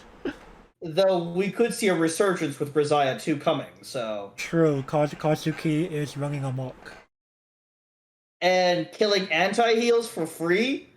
Killing leftover anti-heals for free sounds pretty nice to me, man. Mm-hmm. Oh, you want to pop off this? You want to pop off this thing? This Kazuki? No. I'm killing it for free. Yeah, so I do like what this could introduce. You know, it could like give Poppin'Party like, you know, that little bit of extra flexibility against memory-based decks, or Yo, dog, why couldn't we have more cards like this last year? true. And man, oh, giving Psychono the middle finger, the big fat fuck you. I'll Right, take that. it's funny like how after we like took care of the title, they finally decided to like, oh, how many anti-memory twists are we making? Yes. Yes, I mean, Jesus Christ! Like, imagine slamming down 3 of these and killing Megami combo. Oh, bro. Oh, bruh. And they can't even betrayal and parting Utaha neither. They proceed to scoop face because their hand is now 2 cards. I'm crying. And man, wouldn't that be legit? Wouldn't that be viable? Can you see that actually happening? Yeah, I could actually. And just thinking about it as a standalone level 1, I'm going, bruh. It's wax for 7K. It's wax for 7K, and guess what? Oh, guess what? Any spare runners? They're dead. For runners, No, not runners. Excuse me, not runners. Not runners. Not runners. But Aaron's and JC's. They're oh yeah, it's dead. You were counting on the JC to save it? Hell no. Like, no, bro. No Kazuki today. No Kazuki today. Or hell, if you're facing something like Shingeki still. Man. But then again, if you're still go. In English, it could happen, TBH. Shingeki, man? Even in EN? I'm surprised myself, but yeah. Well, I'm hoping DLI pushes it out even further, and Kaguya-sama as well, but who knows? Well, they seem to be an undying breed. Oh man. Well, again, in JP, Shingeki is dead. Right. So overall for Kasumi, you know what? I'm gonna be nice to your favorite meme. Give her the playable. yeah, I guess she's deserving of a playable actually. You Yo, know, very nice supplementary level 1 beat stick that tells some of these like unfair strategies to F off. And man, you could play this in the fucking meta deck. You could. There's nothing blocking you playing this. Though I would be careful if you're playing it with the bonsai tree combo. Attack order matters. Attack order very much matters. But hey, that's the reason why the bonsai tree combo, has like it's clear that she's meant to be flexible, right, with how she's designed. Right. And besides, dude, if you're paying any sort of attention, come on, man, it's not hard. Right. You're paying attention. You're paying Next. Yep. All right, step Creamy 216K.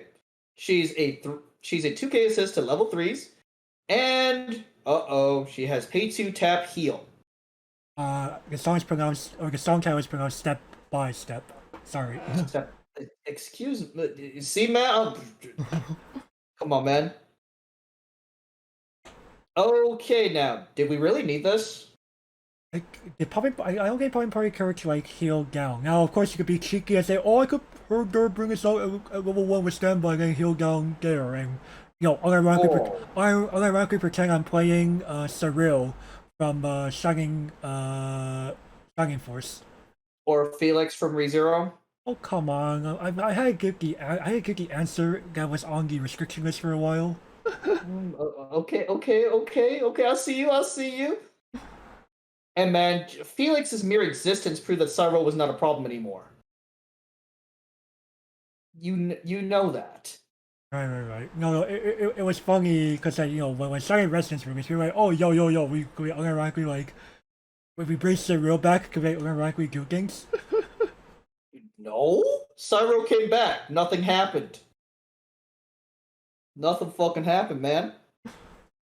Now, dude, Man, even though I was building strictly out of this extra booster, hard to justify Remy here. It's hard. Let's think about our options when it comes to like caustic back row. Okay, we have 1 day wedding bride Saya. She's a level 6, and if you have an event in your waiting room, you may rest her and her character to Ice Machine Lane. That's really good. Machine of Ice, that's pretty fucking good, dude.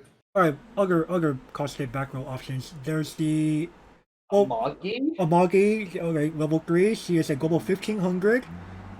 She's the Amagi. And she heals on play if you play her from hand. But we're assuming you stood by the sin, so no heal here. No heal here. Okay. What are some other options? That's the only ones I can think of. Well, I'm trying to think if we had anything worth it from Volume 2, and I can't really think of it. Well, what about the Fumio? The Fumio Mark 1 from Mark 2 from Set 1. You could argue it's a frontline card, but sure, let's pretend it's not. So it's also a global 15. So, legitimately speaking, those are like the only ones. Like, I don't think Poppin'Party cares to like use its stock to just like heal down, unless like just give me Saya, dude. Right, like I'm trying to think, like can we just like I'm trying to think, is there like a like I think the only deck that would appreciate this is if you're playing the Arisa Pants combo from Garipo 1.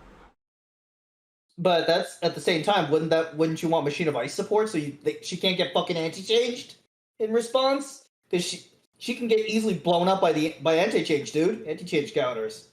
True. You're hoping that like there is that. You are correct. You're hoping they're modernized enough where they don't play anti-change counters anymore. Right.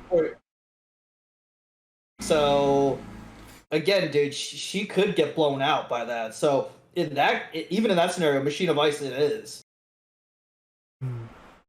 Which kind of pains me to say, but yeah.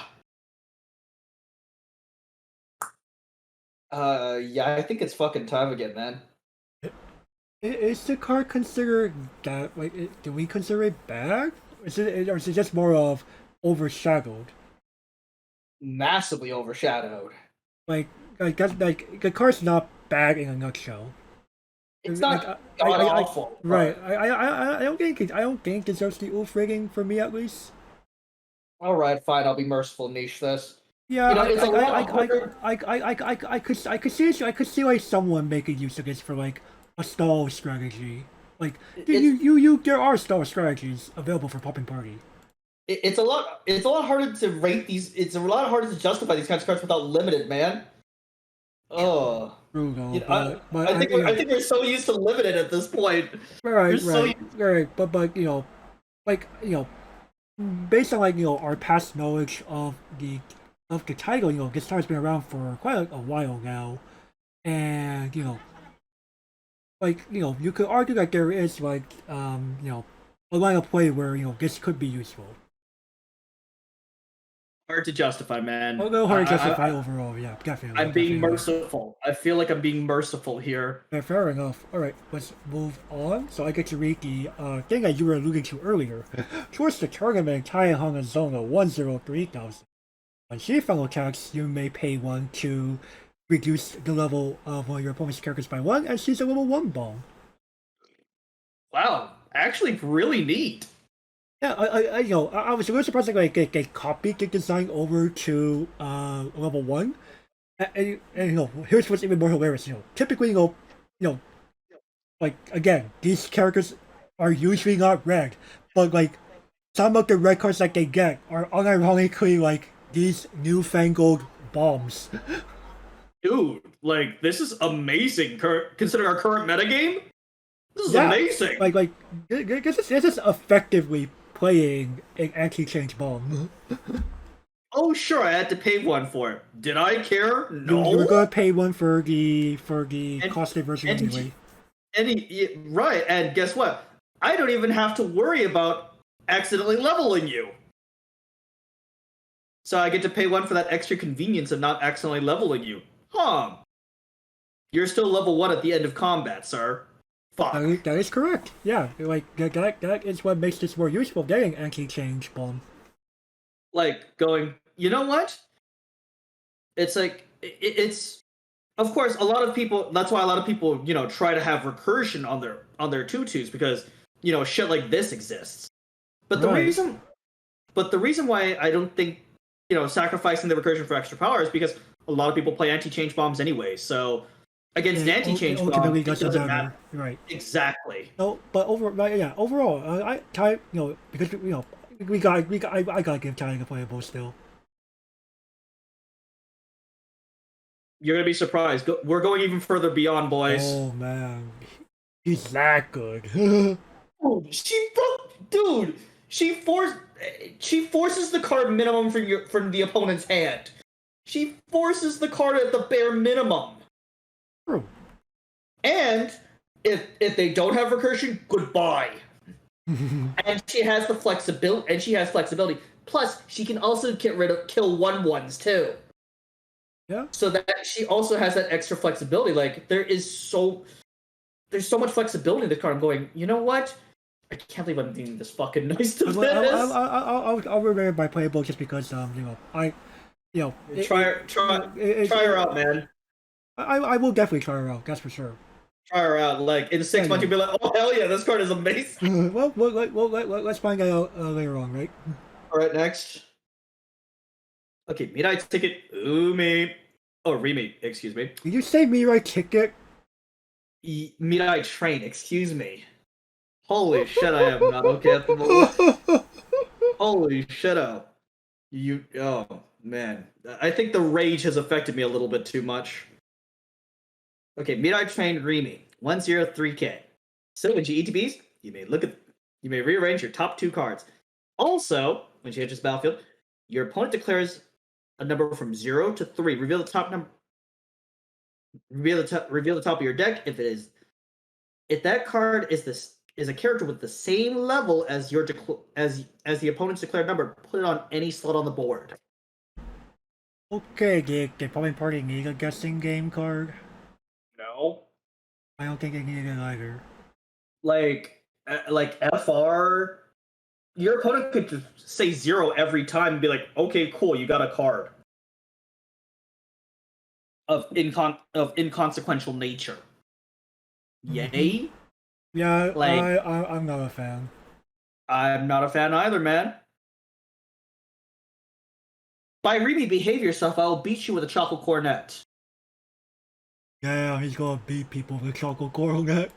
And man, those things are tasty.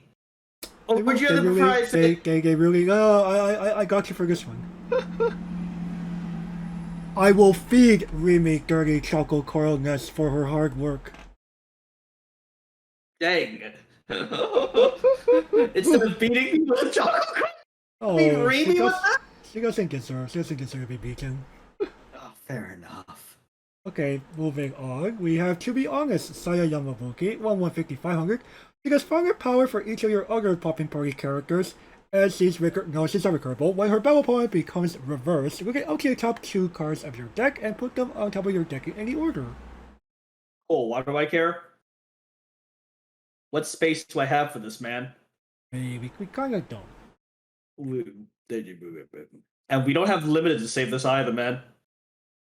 It's time again. It is time again. Oh. Okay, I gotta look for a good one. Fair enough. I gotta look for a good one because I've already used all the usual. We have ended up using more of them because no limiting, right? Man. And man, usually limited conserves the usage, man. This is why we do limited. Crying. Am I wrong? No, you're not.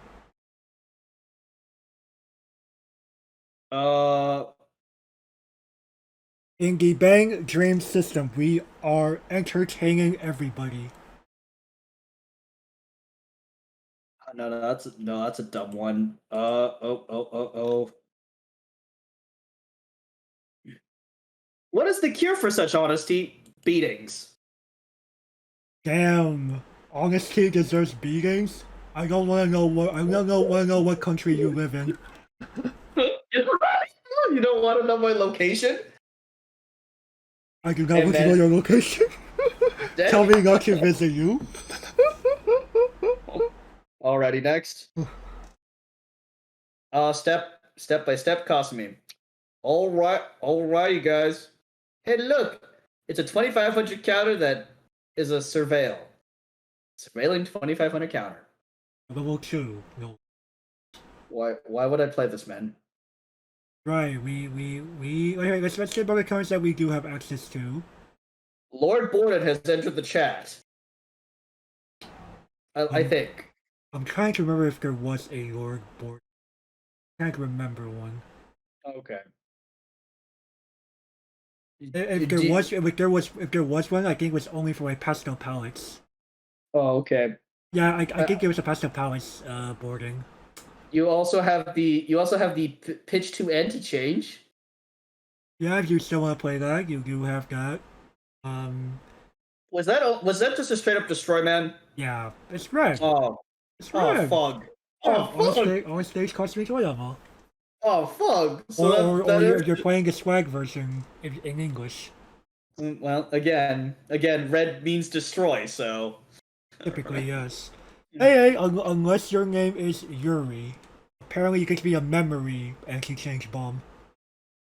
But that's a bomb, man, not a fucking counter. True, but see, isn't she like the only one of her type as far as I'm concerned? Yeah, she is. And trust me, that card is good, man. That card is good. Oh, I would bet. Alright, other level 2 cards, we have the Clive Arisa from anime set. What does it do, man? It's the free fresh counter. It's the free, that's banned, man. It is, but you want to choose that or choose one. You know, that is an option. Fair enough, but why would you, man? You just decide your choices are not good enough for you? Well, why would I not just choose the stock swap? Come on, man. Come on. Actually, no, I can't. Wait, I can't divination to any of the bad cards, can I? Oh? Oh. That's one good thing a bang, and the other two are bonsai trait. Damn it! Wait, they're all Arisa, aren't they? They're both Arisa. Damn it! Arisa can't find her past self.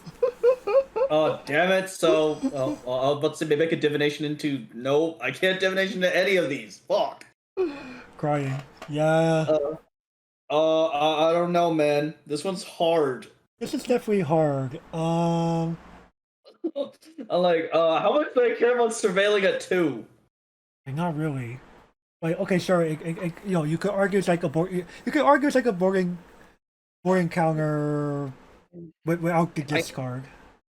Kind of, you know, and then it's just like boarded. It could legitimately save you. Right. It does have that merit. But we're used to Lord Borden being at 1. At least I am. Well, yeah. But Poppin'Party does not have outboarding. At least not that I can remember. Okay, at least not that I can remember. Maybe there was one level 2, but I definitely don't remember seeing one. Again, man. It's dude. Borden at 2 sucks now. Rip. And man. Actually, no. You can blame Sao Fuck for that one, man. I think Sao Fuck was legitimately the first Borden at 1. That far? I think so, actually. No way. I think so. I'm not 100% sure on that one, but that's the first one I remember seeing. Oh look, this is Lord Borden at 1. F on Holy shit. Oh man, what to give this? It has some usefulness. I'll give it a niche. Yeah, I'll be merciful here. I'll be merciful. Like I'm sure there's gonna be some justification. People are gonna be like, "Hey man, it has the same power as Borden." And it could save you. Right. You can't ignore that. All right, moving on. All right, I get to read this one. Hot Spring Mode, Arisa Ichigaya, 2/1, 4500. Add rest this card. Reveal the top card of your deck. If it's a level 1 or higher, add it to your hand. Wait, this is card advantage 5 ever, man. Yeah, so you can automatically get this out via standby at level 1 and just like stop clocking. Tap this, free cards for the rest of the game, man. FR. Yeah, let's go. What? That's broken, man. Wait, I was looking at Gauntlet, I'm like, there's gotta be something here that's better than that straight through our dreams costume meme when it comes to card advantage. Oh, I found it. Hey, yo, why, back to the story about my friend who showed me that costume card, like, yo, we should be playing this. The fuck you want? Is this gonna be the homepage reveal of the set, man? Low key, yes. Oh my But god. unlike homepage, you don't need a pay stock, you don't need to have another copy or any other card in your hand to activate this. But this can't fetch zeros. Oppa! You don't give a fuck, do you? By the time you bring this down, are you looking for zeros? No, I'm looking for costless creatures to attack with. Exactly. And in worst case, she rested to give you information. That is perfectly fine. Hey man, you tap this. It's a climax. Well, Okay. I know what I'm doing. Yeah, I know what I'm doing. Exactly. Playable plus. There's no arguing it. We're going even further beyond that. How is this allowed? I reckon I'm like, yo, easy 2 to 3 copies. And man, you stand by this in a fucking one in the back row. What the fuck are they doing to this? You can't bomb this. You can't bomb this? I don't think you're playing weird cards that target back row. There's sure as hell ain't anti-changing this. Right, and if they do, well, wow. Okay, you pitched half your hand to destroy Hot Spring Mood. Cool, I didn't care. Oh my goodness, this really cards, I'm like, yo, this card is How? This is Gavin, just like homepage reveal costume. This is a common. What? Oh god damn it! It's happening. Common staples. Common staples? This is like 2 cents, man. Like, bro, This gonna be the actual best card in the deck. Holy shit up. Hang on. By the way, it's not trade lock, people. You could put this in your good stuff deck. So let card advantage 5 ever, man. Let's go. Alright. Okay, hell. Alright, next. Okay, step-by-step time. 2-1, sis-5. Let's see here. Oh, I can pay what? I can discard a Poppin'Party to blink, and it's an anti-change. It's not a true blink, you're temporarily moving it into memory until the encore step.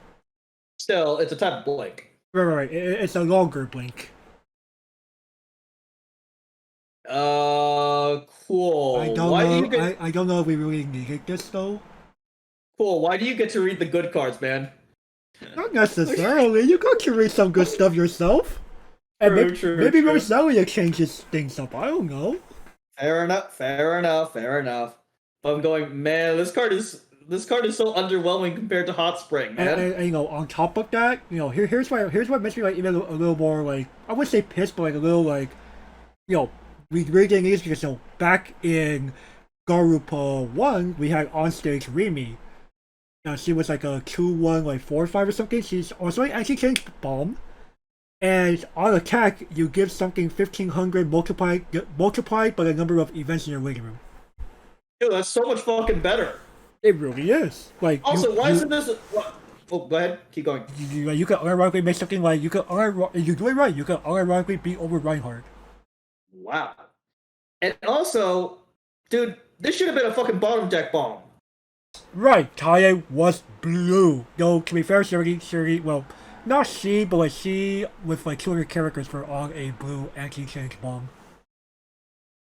I think it was like her like Arisa or something that was the anti-change bomb from the anime set. Come on, man. You know there's incompatible now, man. Alright. It's just like, it's just the first one I can remember. This should have been a fucking bottom deck bomb. Yeah, why was at the same time if Taye and Arisa did not get direct treatment, someone else had to take over for those bomb rolls that we saw at level 0 and level 1. Fair enough. I'm sorry. I'll be honest to the audience. It's gonna take me a while to get used to Taya and Arisa being red characters. You're like, wait. It's like, oh, I level on blue. I can play. Wait, no, I didn't. You can't play the game now, man. like, sees Arisa's face. Oh, it must be a blue character. Again, attempts to play blue card. You can't play that. What do you mean? Oh, That's a... oh, fuck. Proceed to scoop. Low key. Proceed to scoop. Oh, shit. Pain. Pain? Well, I have to time walk here, man. Because my entire head is red and I actually leveled on blue because Ty blue, man. No Ty red here. What? But regardless, though, you know what? Are your cards are still worthy of a blink of any sort? No. Understandable. Where do you play and can I come if that's the case? Especially since this ain't fucking free, man. Especially since this ain't free. So it really is. It's a long blink. Like, no. Yeah, I think it's time again. It's time again. Again. Man, we've been handing out a lot of these tonight. Oh, that's kind of what happens when extra boosters kind of do that to us, right? This is my only comment. A worn out shoe is my only comment. Classic. It meant it fits. It still fits, actually. That's like the only. It still fits. It's the only vanilla quote that fits. We didn't even use acoustic guitars. We use plastic ukuleles. Dang. Alrighty, we get to transition to Roselia. Okay. Rush on Craziness 2, Ako Uragawa, because this is the second of those series of concerts. With 0/0 cost final power. When your requirements area, you may discard 1 to draw 1 card. And she is a she's a brainstorm, pay 1, rest 2, brainstorm 5. For each climax with the past trigger icon revealed this way, you may salvage one. What? Oh, yeah, okay, I'll see you. Now you see me. This brainstorm. Wait, tap 2, FR man. FR. Tap 2 brainstorms. Also salvage blue. What? I know, right? But typically, blue doesn't have access to the waiting room in general.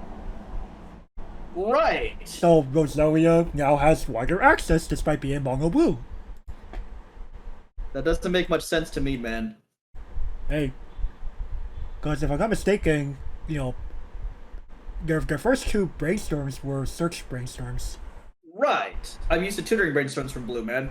Right, blue is typically deck access, whereas red is typically waiting room access. This is correct. So again, man. But hey, Akko says we're breaking the rules. The Bushy. Yeah, they're definitely not respecting your own current point. But regardless, this gives Roselia the wider range of accessibility that they kind of needed, right? I'm pretty sure Roselia players have complained, oh, I can't ever access my waiting room. You're the most over-supported set in the game. Quit your bitching. Literally, Okay, you're the most over-supported. I said Roselia players, not Bang Dream players. Sorry, man. I group all of you together now. Yeah, we're gonna talk about good or green players. We haven't seen Jack since a promo, Gavin.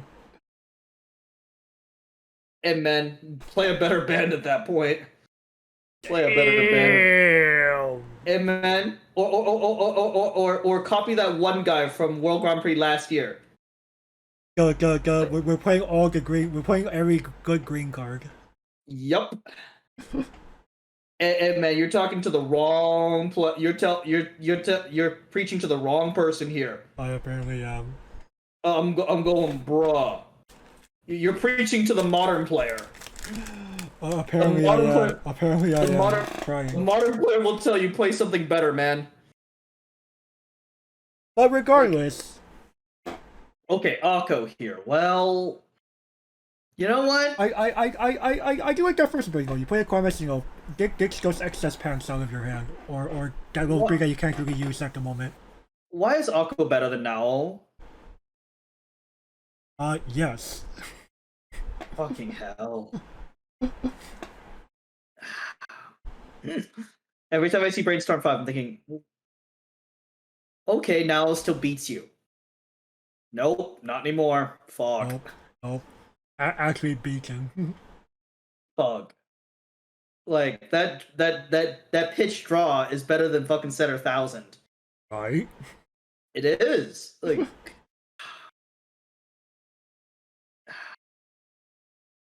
yeah, I have to get this playable. Yeah, it's a solid card. Very solid card. And I can't give Brainstorms like even further beyonds. Not anymore. Unless maybe they're like Fumi, right? No, Fumi's an exception, not the rule. True. Alright, moving on. We have a card number first from your Brainstorm. Okay, Rush on Craziness Rinko. 001. I forgot to kill them all. Go on. Okay, if you have the Brainstorm play, she's a global 5 and she's a frontal 5 as well. Okay, all the power. Cool, why would I play this? You better have other kids in your back row. Come on, man. Like, Roselia is not a standby deck either. No, it's not. So, in a standby deck, okay, I could see it. But here, why do I care? Like, they were just trying to, have you pair these up together. Why not just have 2 Brainstorms in the back, man? And have play a card as double ditch draw one. Dude, why not? That doesn't sound like a bad idea. Sounds better than Ringo, doesn't it? No. In context, because Gavin, I obviously see these cards before you when I work on these. For context, if it matters, they did introduce that infamous when you're using act ability, give more power clause in Roselia now. Oh goddamn, we have to go back to that? I thought we escaped that after we went through Sao. That's what I was kind of thinking. I was like, oh, I had to go through this again. This again? Shit! And again. You want a little more spoiler? Imagine turning your entire hand into backups. Okay. I mean, it wasn't bad. Like, honestly speaking, though, that doesn't really. None of those scenarios help Rinko. In my head, at least, they don't really help Rinko. Okay, fair enough. I'm just letting you know, why they were kind of going around with the idea. Right, but at the same time, though. Typically Roselia is not known for having bulk on both turns. No. Roselia failed in that regard when it came to being mono blue. But here they're trying something different. We're going to see cards that are trying to make Roselia a board winning deck. I see. But at the same time, I'm going, Rinko here doesn't really help out the case that much. Right, she's acknowledging 2 characters. Fair enough. Which is already better than...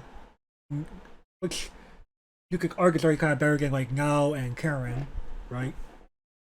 Well, Now is a center 1000 and Karen is a global level assist, so... Right. Of course, Karen will scale as the game goes on, but Rinko just gives the stable 1000. True. And Karen is costed. Karen's costed, Rinko isn't. So there is positive. But at the same time, though, I don't think I could spare her. Well, here's a new one. Welcome to our show, which will deal with Rush on Craziness. That's just like a bad show to watch. Hey man, that's a new quote, okay? It is a new quote. I'm aware. I don't know. I feel like I feel I'm definitely gonna be much nicer on you on this card. I would have to give this maybe not playable, but I'll give it a playable minus because I could see people trying to move towards a board-based Roselia build. Oh, Holy shit, we whether or not that comes into like whether or not becomes like the Roselia build still stands to be determined. holy shit, we deviated heavily. Right. I just think there's this merit to like giving 2 of your lanes 1,000 power. Okay, next. Alright. Rob's owned on Craziness 2 Yuki no Minato 001500. There's an on-play rekey, and when damage you receive during the battle involving this card is cancelled, you may bounce her. So, wait a fucking second. Wait a fucking second. FR, power creeping this. Come on, power creeping this soon? Come on, Bushy. Come on, Bushy. Layer was not even Layer was barely a year old! And she already got power crept? Come on. Rip Layer. Like, come on, man. Like, I'm sure you had the same reaction when you saw this. I did. You know, to be fair, Layer does have an extra use. Layer is free mill. True. But Yukina is repeatable. Yukina is possibly repeatable, and that's very good. Like, that's insane. Now, the difference is, Layer will probably run over something on the turn you play her, Yukina wouldn't. Just side, man. That's not true. Just fucking side, man. And pray you cancel and bounce this back to your hand and do it all over again. Yeah, fucking hell, let's do it. You know, Layer has actually went down by $5 thanks to this.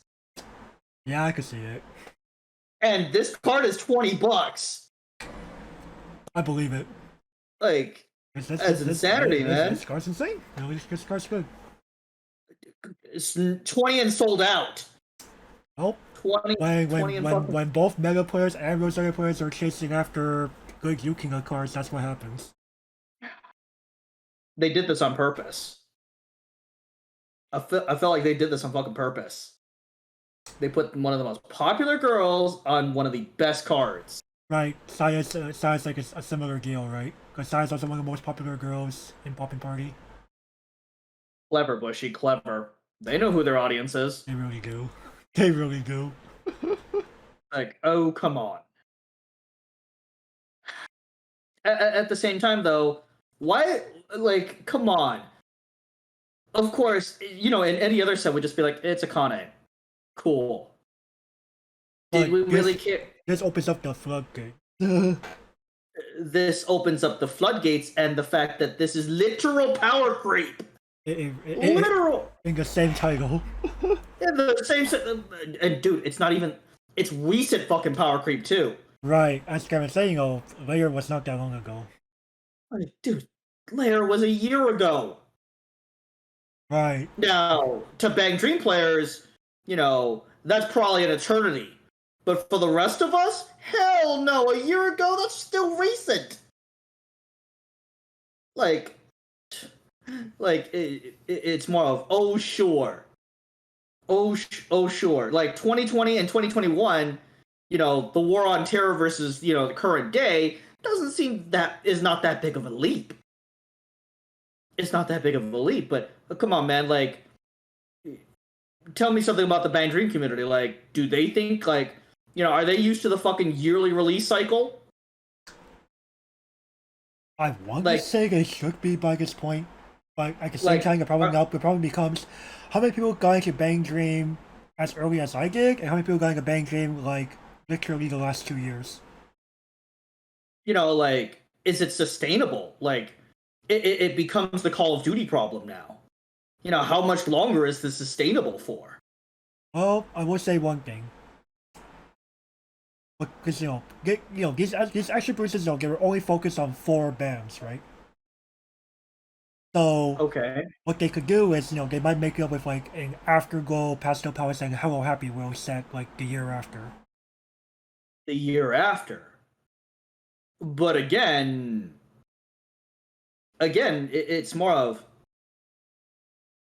people say this about Call of Duty all the time. It's the same fucking thing, year after year after year. Well, again, Bang Dream is literally the same case. It's year after year after year, the same property. The only difference is that, as we've seen with this one product alone, the Weiss Schwarz R&D will innovate here and there.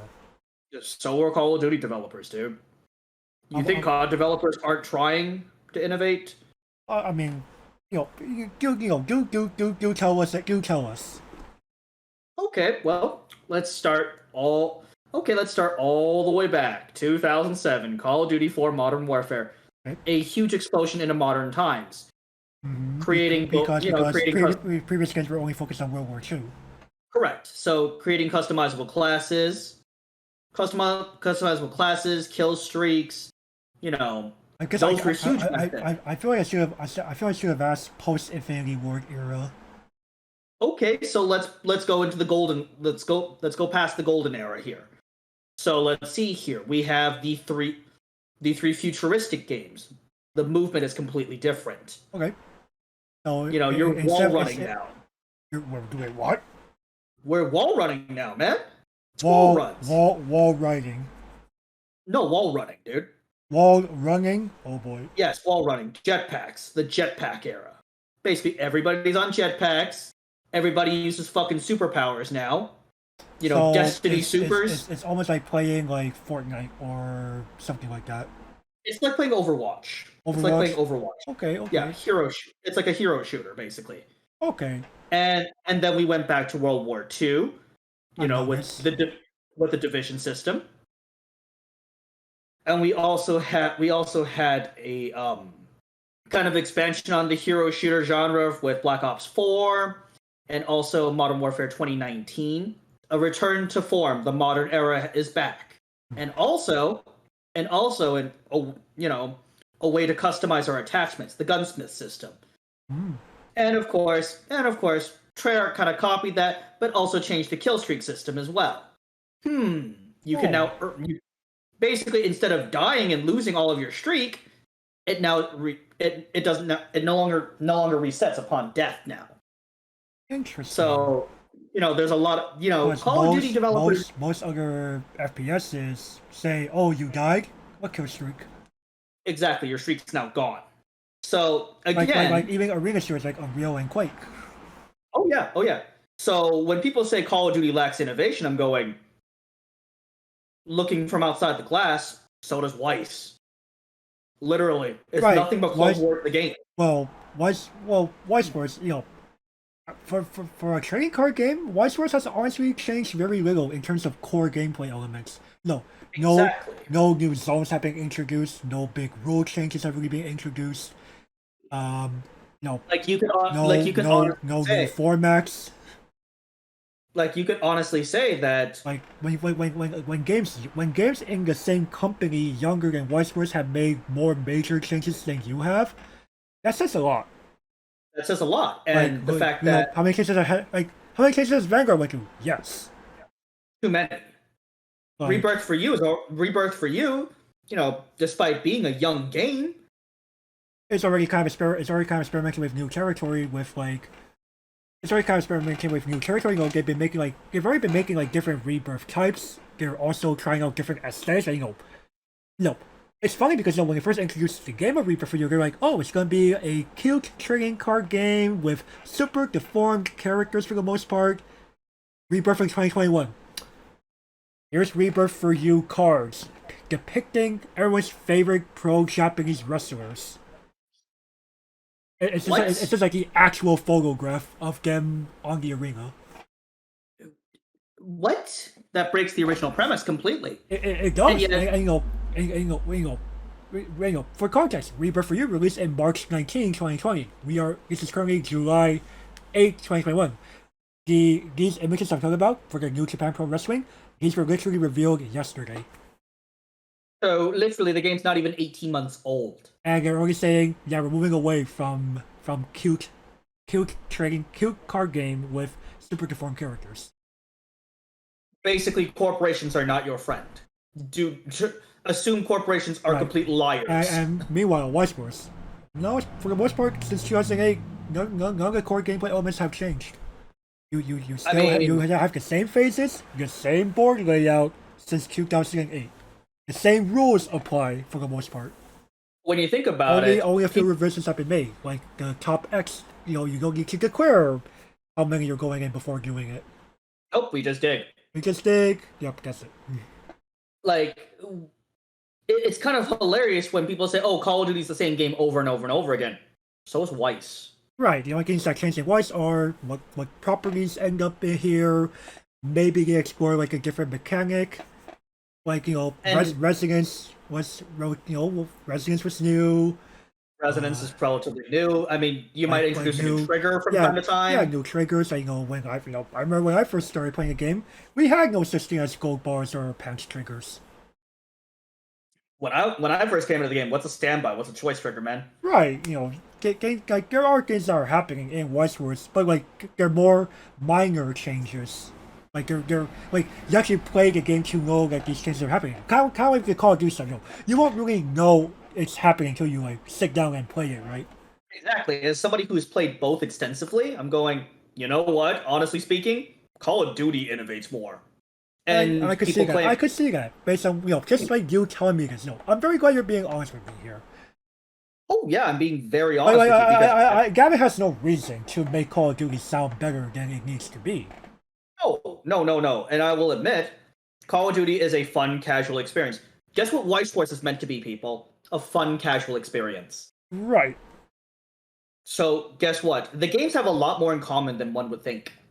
Right. Sure. One's made by, they're both ran by mega corporations. One's, of course, the CEOs are completely different. One's run by one of the greediest people on the planet, Robert Kotick, and one is ran by Mr. Kidani. Okay, fair enough. Now, at the same time, though, I mean, it doesn't sound as far-fetched when I say, you know what? Give Weiss Schwarz, you know what? Have one of the Call of Duty studios develop a Weiss set. And it doesn't sound that far-fetched, does it? In theory, no. In theory, no. Like, for example, I would honestly love to see Treyarch, be given the reins to it. And you know what? Honestly speaking, if you give Treyarch all the knowledge of all the cards up to that point, they could make. I could picture they could make a decent set. It would be quite flavorful too. I mean, they'd probably make it in the Black Ops universe. And you know what? Honestly speaking, I'd be willing to at least give it a try. Now, but regardless, though, it's how should I say this? Look, the constant power creep is one thing. That's fine. That's the way that Bushiroad chooses to progress the game. However, when you are power creeping cards within the same bloody set from not even that are not even that old, it smells desperation to me. It honestly smells like the only supposed justification is Layer is Racist Swayling, Yuki is Roselia. They're two different types of decks. But at the same time, both cards are universal. Right. But we know how Bushiroad pretends like it's not right. I mean, Like, do they play their own game? It's clear that Bushiroad, when they're developing, yes, they're purposely making some games like universal, but for the most part, Bang Dream is very much Fascinolized design. Why didn't they stick with it? Is my big question. They did. They just chose with certain cards to make them universal, right? They're not making everything universal. They're not making everything locked to factions, but the majority of cards are locked to the faction. Think Volume 2, dude. Think Volume 2. Volume 2 was, looking back at it, Like mine is a small number of cards, Volume 2 was great design, in my opinion. despite how much criticism it got. Yeah, it's more of a make your decision and stick with it. Right. You Now cannot be you good at could everything. you could argue that there were still things to make a good stuff deck out of in Volume 2 or Volume 2 or Girls Band Party Volume 2. I'm sorry. We're talking the actual Volume 2. Okay, the anime set. So yeah, that outside of Layer, you were pretty much forced into. You made your faction. choice. You made your choice and you stuck by it. Like Bang Dream to me has been that set where you choose your band, you stick with it, man. And you will be rewarded. It's the idea. Exactly. You are not SAO. You know, I'm not saying necessarily you shouldn't be allowed to play a good stuff deck, but it's more of It shouldn't be this. It flavor-wise- shouldn't be this easy. flavor-wise, Bang Dream has been about pick your favorite band and stick with it. It's kind of the whole mantra of what Weiss players typically tout about their game. You pick your favorite anime, you stick with it. Right, that's why game of standards again. You're not allowed to just simply combine all of the good magic cards from Nanoha, Madoka, and I can't believe the couple, and then put them all into one deck. You know, most players probably don't want to hear that coming from the modern player, but try and refute what I'm saying. This is the wide majority of players, y'all are playing Neo Standard. You're already choosing to play a faction by default. So then stick with it. Like it's bad game design. It's bad card design in general. Where, dude, like a formally very factionalized set now turns into a good stuff deck. I'm going, what? Or rather, if anything, I'd argue Bang Dream is undergoing an identity crisis. Where, yes, Poppin'Party, Roselia, the new Morphonica, and Racist Way, have strong, factionalized decks. But at the same time that this is happening, the stuff that these four bands introduce happen to also reopen the floodgates for a good stuff deck to rise again. Like, imagine playing Yukina in your Poppin'Party deck. That doesn't seem right, does it? It doesn't, but it also shows that Yukina is just that good of a card, right? You yourself would be forced to, wouldn't you? Well, not necessarily, but but there's a very good chance that maybe I do have to, just because it's just such an easy way too good. Easy way to get the cards I need to my hand. And she's even fucking blue splash, man. She's blue, which is still a Poppin'Party cover. So again, just from the review itself, you feel kind of forced, don't you? Right, if not just if not just escape back to good stuffs outright. Right, and to me, that's just more of.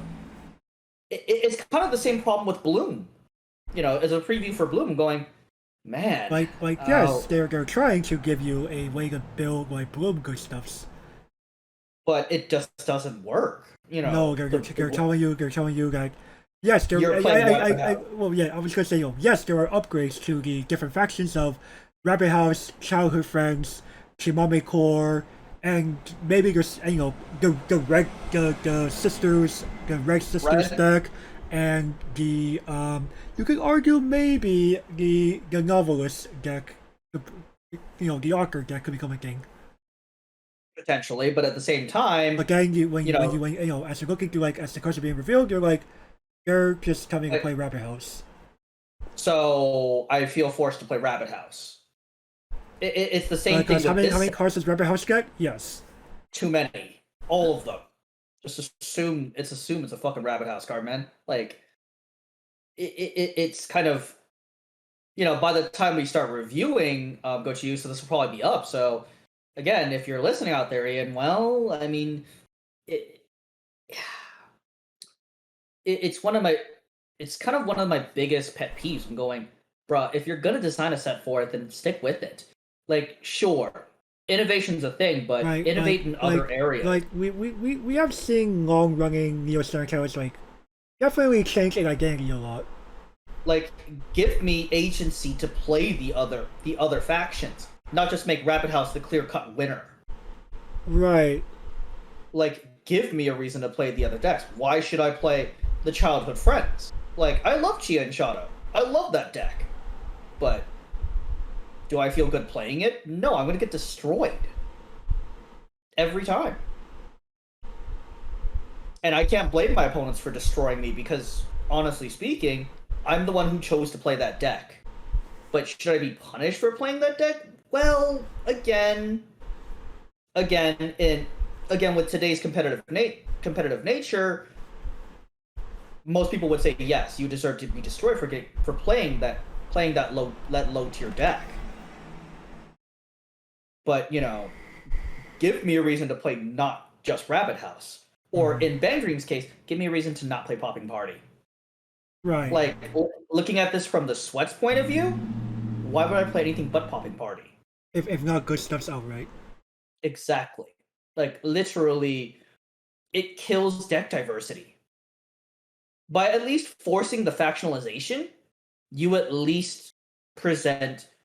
Right, like you could even argue like as much as we dogged on shiny colors, it did factionalism very well. It did the factionalism very well. It's just that set was not very good. Right. It had the right idea. It just didn't execute it well. Now back to Roshan craziness. I mean, the fact that we've talked about everything but this card. Well, I mean, or rather, the things that we're talking about were related to this card. Like, not directly, but this card prompted a discussion of this. Right. I mean, the fact that we don't even need to talk about the card directly kind of shows how good it is. Right. Like, we'll even go ahead and scrap the rating here. I think Gavin has to agree with me here. I have no choice. Yeah. Like, that is the rating, first, just right then and there. I mean, we should have did that from square one. Right. It was pretty obvious, right? But... Right, in case it wasn't obvious. Right. Or more for tradition's sake, discussion than the rating. But at the same time, it kind of enrages me a little bit. I do not blame you. I cannot say I blame you because like people be like, oh yeah, cool. I invested into layers. I'm set for like life or something, right? Again, Yukio comes. I'm not playing with you anymore. Have fun buying to this year's Madden. Pretty much. Can you blame me, man? No, that's very that's very correct. Here's your roster update. Pretty much. Right, next. Yep. Alright, Roshan Craziness Lisa. 3/2/10k. Okay. When this enters the battlefield, from your hand or your deck, you may pay the cost of 1. If you do, tutor for another copy of Lisa, and she multiplies, man. Nope. Alrighty, and you may discard 1 card from your hand when this card attacks. If you have the Common Pants trigger, I'm getting excited, in your climax area, you may pay the cost. If you do, look at the top 2 cards of your deck and rearrange them and burn X, where X is the number of Lisa on the board. Also, I forgot to pay 1. Excuse me. No worries.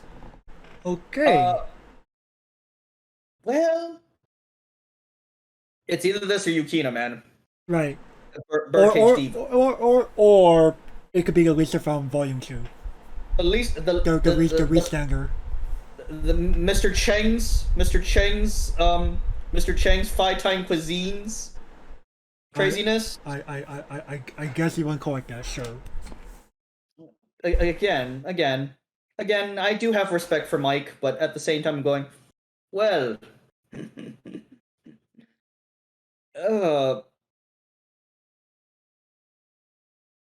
I don't know, man. Okay, sure, this is a hell of a lot cheaper. It's a lot cheaper, That is a merit, You only need 5 stock to pop off 3 of them. Right, 5 stock in the appropriate hand. Right, you just pray that these are not in your stock or somewhere. True, they all have to be in the deck. Well, 1 in your hand, 2 in your deck. Right. So at the same time, the floor to activate this is very, very easy. Overall. Right. And the fact is that, okay, sure, it's a bunch of burn 3s. Or you want to go even further beyond, you have 6 stock, go for a bunch of burn 4s. Fair enough. True, because it counts the Lisa's total, not just front rows. Correct. At the same time, though, you know what? I can see why people are running this. It does not have the curse clause. And again, even again, Roselia has healers, and you really need them. I mean, it's not like Roselia's devoid of heal. The main reason why I played Birdcage Diva, you have an early play heal from Girls Band Party Volume 2. Garupa too? Yeah, you do. The Yukino. Yeah, the crying Yukino. She ain't that good though, but well. He is an early play. 10k heal, man. That's kind of small. relatively easy to pull off.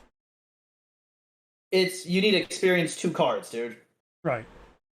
That's kind of difficult if you can't get both of them in there. Those are cards you're playing 4 of anyway. Oh yeah, true. Oh yeah, Staple true. cards. What, dude? Hello? True. Am I playing the bloody game? Yeah. Come on, man. I ask that question to you all the time. Are you playing the bloody game? Right. I'm like, FR, you're going to call that a tough condition? Against the Dark Army, it is. Oh, ball. No. You will take losing the condition to the Dark Army to never have to clock after turn 1. Right. But at the same time, though, you know what? I don't mind Lisa actually. I don't thought like. I think it's just deserved playable. You know, it's cheap. It still has extra instances of damage, and it's not easily denied. How are you denying this? Oh, you don't. You don't, man. And also, you get to determine what trigger you want. Right. Which is actually pretty good. I like this design. So do I, actually. And the funny thing is that this and Yukina, Birdcage Diva, same price. So, here's the thing. Like Gavin, you would argue that Birdcage Diva, Yukina Minato, and the Reslanging Lisa combo, they're both easier to deny. Oh yeah, much easier. And Cookie's combo costs a lot more. Cookie's combo is actually kind of expensive. It really is. Cookie's combo is expensive, so is Birdcage Diva. So, again, this is more palatable towards modern players. Right. So, you know what? I'm gonna have to give Lisa the seal of approval. The playable, man. Yeah. Very, very solid card. Okay, moving along here. So we got a bit of a package coming off. Kind of. Not really. Alright. Einheit Sayo Hikawa 002,000. When your comments with the book trigger icons put in your comments area, choose one of your opponent's characters in your front row and it gets power minus 1,000 until end of turn. And act Resonance. Pay 1, reveal 1 Rush owned and Craziest 2 Sayo Hikawa, card number 35 from your hand, and rest this card to top 3 check for a Roselia character. Okay, next. Okay, Rush on Craziness. Number 2, Sayo. 3/2/10k. Alrighty. Oh, Bushy. We need to talk about that sentence. FR. And Climax combo with this card attacks. If you have the Over the Future Live, the common book trigger, and you have another Roselia character, that's kind of hard, Bushy. Your opponent melts top 20. Alright, so it's all about the Resonator. Well, it kind of bricks it kind of bricks Aqua Brainstorm. Well, you don't play this. You don't. Okay, let's establish ranking here. Sayo and Akko, 2 different decks. True. I mean, this is effectively homepage reveal. Sayo is saying play a books. Akko says play a pants. Right. So I'm just going. You know what? Though it's homepage reveal, man. Right. Right. I mean, obviously you can play this with the Maguro combo from the trial deck. Correct. Yep, that will be your go-to, because FR, you're not going to play the Lisa from Garupa 1. FR? Come on, man. That card is hot garbo, and you know that. Right. Or if you're in English, the double rare combo. For some odd reason. Okay, that's technically a second frame. We did get the actual trial deck. Calm down. Oh, okay. No, the only things that English got cut out of were the Poppin'Party Girls Band Party trial deck, the Afterglow trial deck, the Hello Happy World trial deck, and the Pastel Palace trial deck. And they're all printed as double rares, boys. Right, the notable examples, the Hina Rize, the Himari Runner, and double rare again? it's double rare again. Holy shit! Oh, that's a That's- trial deck at 10 feet. Yeah, it's like a $15+ card or something.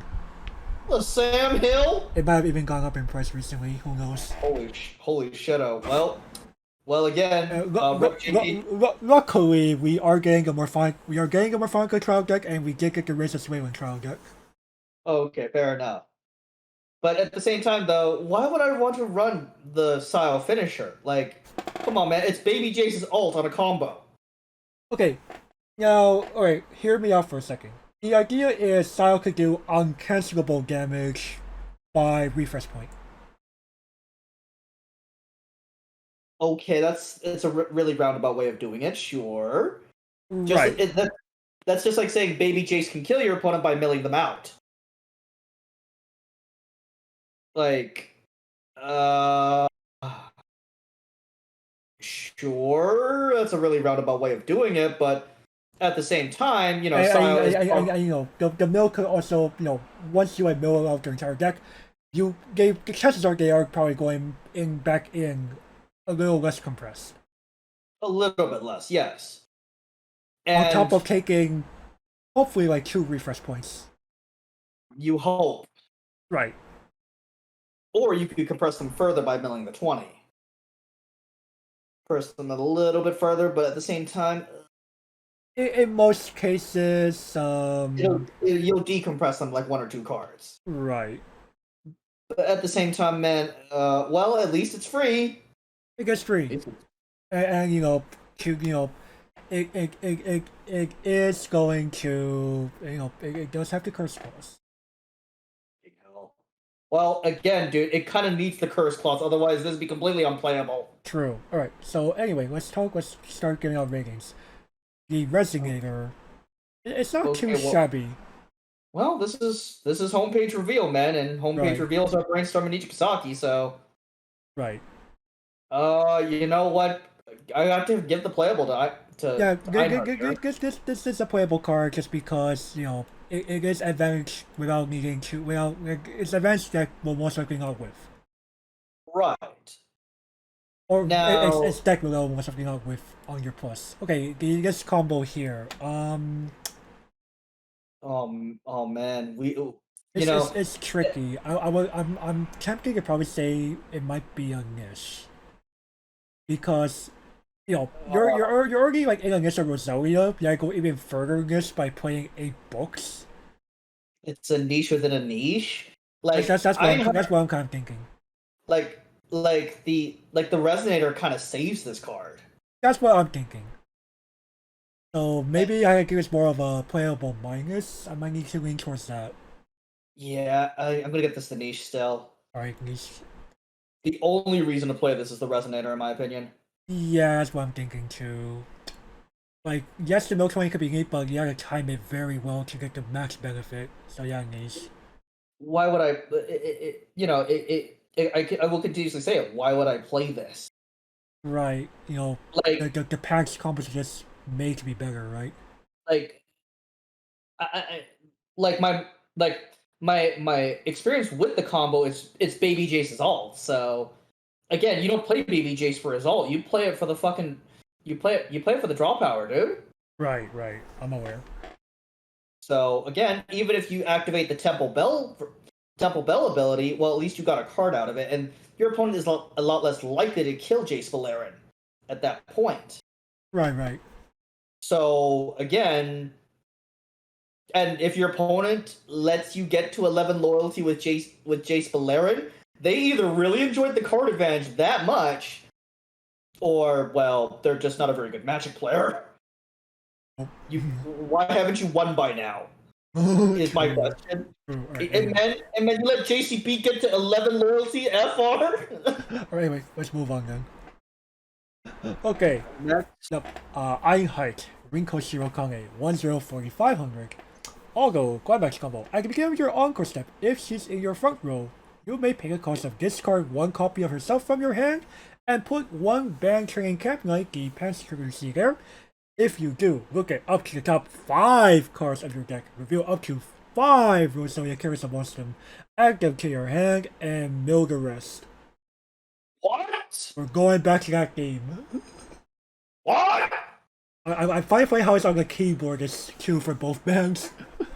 How is this allowed? Wait, let's look at this card really quick. This card ain't probably killing many things. This is a 5500. You don't give a flying fuck. You're right. Am I wrong, sir? You're not. Like, what? How? Oh, she draws you 5 Roselia, man. So, again, it kind of fits. Like, okay, sure. You sacrifice 2 cards for it. That's fine. That's fine. Rinko is a +3, man. That's pretty good. That definitely beats the Sayo combo from Volume 2. By far. Like, ooh, dude, Sayo is Hina, dude.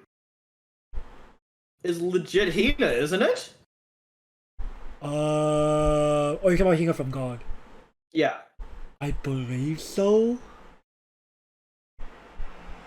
Like, I'm not 100% sure, but That sounds about right. okay. But yeah, Rinko is like 100% better. Yeah, yo. And also, wasn't Sayo also a double rare? It was. Holy shit! This is a rare. Holy shit! This is a rare. What the fuck? What the fuck?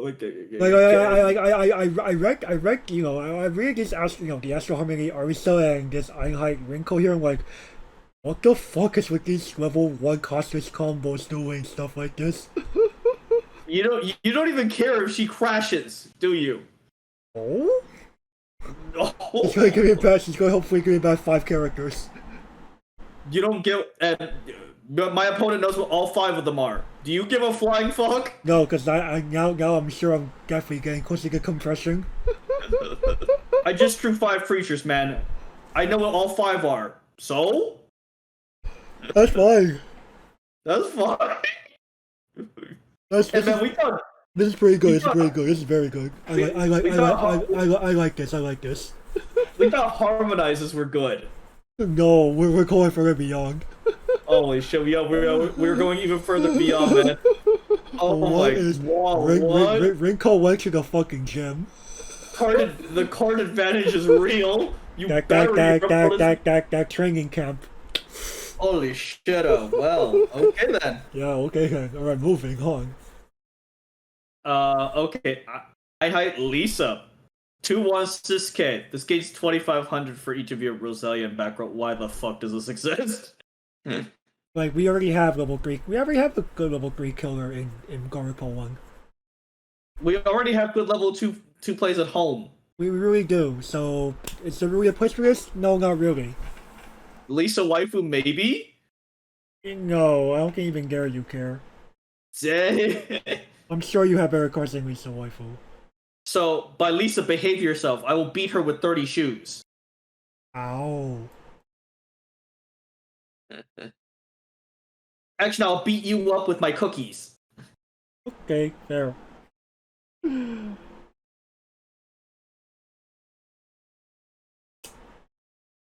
finding a good one, man? Yeah, okay. Poppin'Party, Roselia. All we see there are hard-working girls and talented musicians. Fair enough. Alright, next. Okay, I hide Ako Udagawa. Level 3, 2 cost 9,500 power. Smooth break early play condition, Roselia only. Act ability aggro's up to once per turn. When using act ability, all of your characters get 2,000 power until end of turn. Oh, why do I care? Oh, again, you're playing board-based Roselia. You do. Fair enough. But why the fuck am I playing board-based Roselia? Yeah, you know, this is a new way that you're trying to experiment with Roselia. Fair enough, but Rinko just says no? I'm gonna bury you in card advantage. And you can turn card advantage into big board at level 2. Fair enough. But I rather... imagine turning like a 2k backup into a 2k plus 2k plus 2k plus 2k. Dang, the vice commander went to the gym. Hella. Right. Oh, actually, no, I believe it's the cafeteria, Yukino. Yeah, I believe so. Yeah. It's at the cafeteria. You're right. Hey man, I'm slowly remembering a bug meme here. You Slowly do. remembering it. You do. That's correct. You know, You got it hasn't right. been it hasn't been that long for me. Right. I know. I actually might read the second sentence or the second building twice because I'm like, there's no way she says that, right? Nope, everybody gets a 2K boost. I'm like, what? Power jump to secret creatures? Yes. Yes? Fuck. And man, Akko alone goes to 11-5. Well, that's before the counter, dude. Yeah. So it'll be like 13-5. Imagine with three of Monsters these on the going. board. Oh no! Imagine- have bombs or die. Not, dude, even Reinhardt. Even Yeah, actually. Reinhardt. Oh no! Yeah, even right. Let's see here. You have 3 of these. It is 6K. Holy shit! Oh.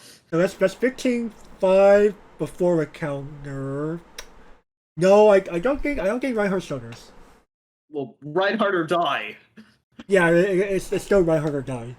It's still Reinhardt or die. Cause I'm like, what's the dude, biggest counter I could think of? No, I don't think it could reach 20K.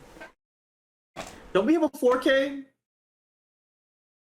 Did we? I don't remember a 4K. I thought there was a 4K. I thought there was a 4K. If there was, I just probably skipped over it and was like, no, this ain't a real card. Hey man, that's before back row, man. This is before back row. Oh, you're right. With our Right. back- So let's see. Okay. If our back row is just Wrinkle with the Aqua Brainstorm, that's 1,000 power more.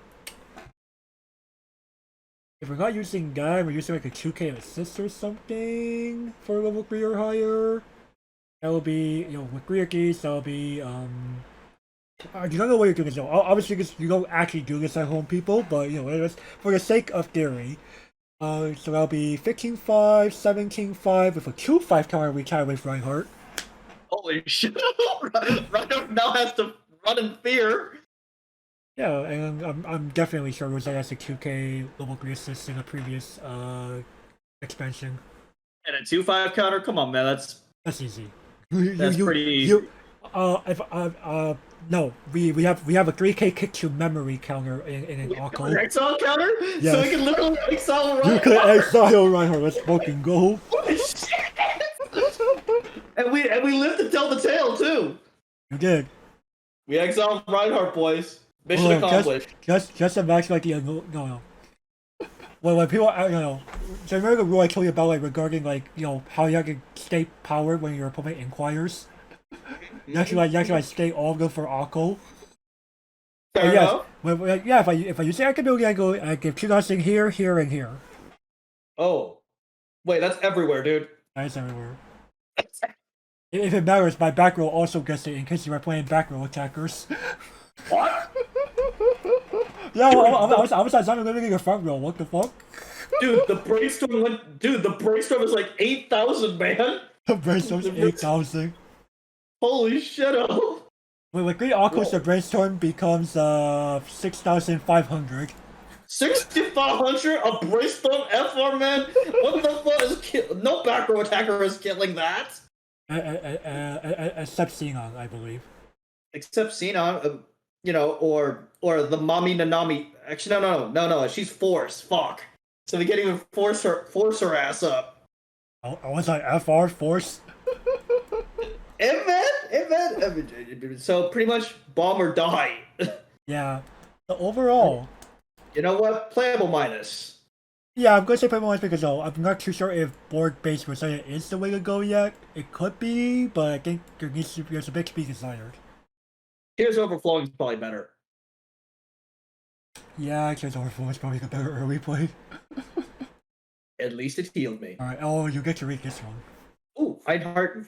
Alright, hey, look, it's Best Girl. 3-2-10K.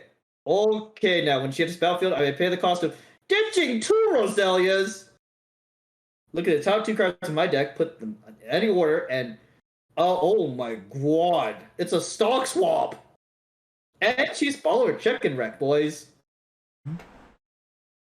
Okay, I'll see you. You see me. I think you also have seen this card being really good stuff, Swiss. Yes, actually. Because I think you could play enough Roselia characters to make this work. Bruh, you stand by this in a fucking 2, man. It's the same fucking theory as Dia. Or you could do that. You could do that, or you could actually you do it for the actual playability. Oh yeah, true. Yeah, I wouldn't sure, mind hardcasting. I'm sure you play enough Roselia characters and good stuff that can make this work. Ditching to Akane. Yeah, the two of your Rush Ugg and craziest two Yukinos. Why not, man? Easiest decision in your life. And also Cafeteria Yukino. If you're playing them. Why not, man? It's a counter. I don't know you're playing a board-based deck. True. Although, what am I defending? Bonsai trees? I'm not oh, come on, man. You think I'm going to defend Are you playing bonsai trees? tree in a good stuff deck? You don't. I got confused for a moment. I'm like, actually, I don't even know what you would play in good stuff. I don't even know what you would play for level 1. You want to stick with Warehouse, or you know, I'll tell you when to go to Morphonica. Alright, fucking hell. Warehouse it is, then. I would argue the Morphonica combo is arguable. Is it? Yeah, well, I'll find out when we get there. We'll finally get there, yeah. Oh, let's see here. Well, I mean, I like this one. I really do as well. It's more of goodbye ban list. Goodbye, Banless. You're no longer doing anything. It's like, okay. Why would I play either the other choices? No. Like, yeah. You know what? We're going even further beyond here. I was going to originally just give it a solid playable, but I think after talking about it with you, yeah, I think I have to actually give it a playable plus. This is just so good. Like, bruh, we say goodbye to the ban list. That's how good it is. True. Alright, moving on. We have Band Intermingling Lisa Imai, 001500. I'll play with 2 or more other Roselia characters. You may draw 1, get 1, and she's a drop search for Roselia characters only. Wait a fucking second! Wait a fucking second! I don't recognize this! You do, but you I see, do! it's very restricted. True! God fucking damn it! Yeah, very cool. Like, oh, understandable. Like, I could have just said, Water Blue New World, Lisa, but people be like, what do you mean? Water Blue New World, Lisa, man! Hello? I mean, you could have just said that to me and I'd be like, is it? No fucking way, it is Water Blue New World! I could have Lisa. said that, but you know, it would ruin it for the audience. True. Even though I'm like, I'll fucking know. Now, okay, Again. the biggest difference here, so you know, unlike Mari, Roselia does not have standby to abuse this with. Right. And Roselia only. Right. Like they made extra sure not to give this to Poppin'Party or something. Anything with red, basically. Yeah, I'm about to say, like, what? You could have given this to Afterglow. Yeah, I'm giving it to Afterglow, Hello Happy World. You know, even Morphonica, yeah. Or those racist whaling creatures. Yeah, true. So literally not red. Not red, so no Pastel Palace, no Poppin'Party. But I would argue even Pastel Palace wouldn't be that bad. True, I don't think they're having actual standby to their name. Nope, they're a transformation combo. Right. So I believe you still play Igor. Well, you could argue you could play Door Pants now because of the new combo in Volume 2. Or you can go with the Mike Cheng strategy. True. It's more of pastel palettes into cookies combo. Right, you could do that. But anyway, Lisa here. She's useful. She's really good, man. Yeah, in Roselia, this is a staple. So overall, yeah, playable in Roselia. Yeah, gonna have to, man. Man, just imagine if this was in Poppin'Party. Oh well. I know what's coming as on the next restriction list. Well, Right. you better sell these in now. Yeah, okay, we have another package time. Package time again. Towards the tournament, Rinko. 0-0, 1500. Oh. Let's enter this battlefield. You have 2 or less cards in your exile. Choose towards the live Akko, number 43, and you may exile it. And that's a Shimakai. Alright, and towards the live Aka Unagawa is a 2-1-7500 who gets 2,000 points for each other copy of her in your front row. And when she becomes reversed in battle, she goes to memory. And when pulled with everyone, the past trigger you see above there is put in your comments area and she's in your memory. You may summon her to an empty slot on your board. Oh, why would I play this? No. Will you play the Rinko though? Because it's over Shimakai level 0. Not really, man. I don't need fucking reversals. Okay, understandable. It's time, isn't it? I think it's time. All right. All right, gotta find another one. Oh, no. Wrong folder. Wrong folder. I saw the worst things one could imagine during this concert, man. Oh no. Hey, you know which one I altered? I am very much aware. Okay,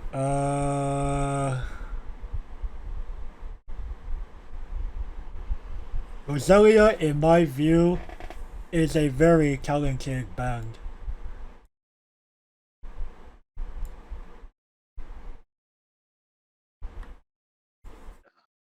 All right, next. Yep. Okay, towards tournament, Yukita, 1-0, 4K. Okay, when there's this battlefield, if you have another Roselia character, this gains 2,000, and when she smacks a level 2, she gains additional 6. Alright, 12k level 2 killer. Cool. Did we have any anti-change bombs in Roselia at 1? Funny you asked that. I think it's actually literally the next card. Oh, Lamau. So why would I play this? Well, this is Cautious versus the Caustic card, and True. And this card will at least force a response in some manner. If they're playing a recurable or counters. Sure. Still, majority of level 2s nowadays are standby targets, so at least the majority of level 2s that you care about. Right, you actually change bomb will most likely work on them unless you swing too hard. Oh, come on, man. That's player error on that one, man. Yeah, it's definitely player error. Oh, sometimes the trigger could be. Fair enough, and you are playing either 8 pants or books, but most people are like, ew, books. Right. Only Only the style fans will probably consider that. Well, you know what? Playable minus for Yukina. That I'll be nice. I could say it's worth considering at the very least. A playable minus. If you don't like bombs, here you go. Right, but hey, you want bombs, right? Okay, live finale, Sao Hikawa, 1-1, 3,500. Anti-change, bomb that's also recurable. What? What? FR. Well. So either your opponent tries to be cheeky and attempt to defuse the bomb safely. Sao just goes, no? Oh, I'm gonna try again. I'm killing your shit. I'm like unless you play your own, like, kick to clock or kick to bottom of deck card, Sayo will live to do it again. And the fact is that, oh baby, she can start dealing with your opponent's early plays too. Yeah? So Sayo does not lose effectiveness going into level 2. No, she doesn't. Like, this is insane. Again, this reads like Kanata. It really does. It's like, yes, we praised Kanata, but, the problem is the level she comes down on. She's level 2. Right, and what's the more important thing to take out nowadays? Level 2 standby targets. Yep. That's why Shizuku is played over Kanata. Right. But Sayo's like, nah, bro, let's fuse the two. Let's fuse the two. Sure, I don't get to give you extra stuff, but I didn't give a fuck. And I don't hit for 2. I'll hit for 2, but I'm a level 1. You only paid 1 for me. We only paid 1 for Kanata, man. We only get paid for 1 for Kanata. We had to wait a while to get there. True. So, hope you like waiting. Like, no, I need you now. Yeah, no. I really can't afford to wait anymore, Kanata. Damn it. Well, yeah, we're going even further beyond, boys. I actually have to, because just telling your opponent, like, just telling your opponent that no, you're playing standby, you're sitting down. Unless they're Gargantua. Unless they're Gargantua, but you know, again, Gavin, you've asked this before. How many people are actually playing this? True. Gargantua is so rare. Okay, at that point, you know what? You clap. You have mad respect for the Gargantua player. You actually do. You're understandable. Your overlord in this era? Oh, baby. I give you mad props, sir. Or okay, madam. okay. You know what, sir or madam, you know what? Honestly speaking, I'm almost tempted to just sign the match slip. Right? I'm almost tempted to. Because you have the balls. Right. Alright, next. Towards the tournament style. 2125. Oh man, this is just straight. Oh man, this is straight up Ghost Togen, man. Yeah. Ghost Cheetos. Yeah, it's just that. What? Why, man? Why? You don't. You don't. Like, these are almost unplayable now, man. They really are. Like, I'm sorry, but for only a straight up destroy, that's it. Like you're playing this, like you're only playing it because they're fearing like an on reverse combo or something. What the fuck needs reversals at this point, man? You mentioned Birdcage Diva Yuki Minato like several times tonight. Machine of Ice that calm, sir. You're right. that calm, sir. Hey, attack order could matter because of how costly Yuki is. Never enough, sir, but at the same time. Come on, man. Besides Yukino, what else?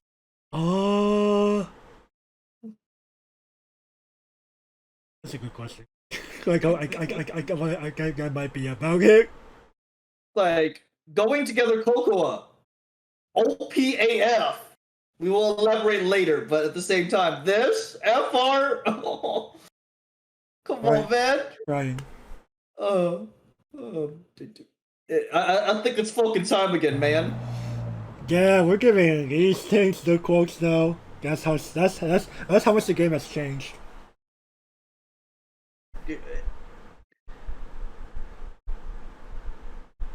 I'm asking you a question. How did you arrive at this tournament?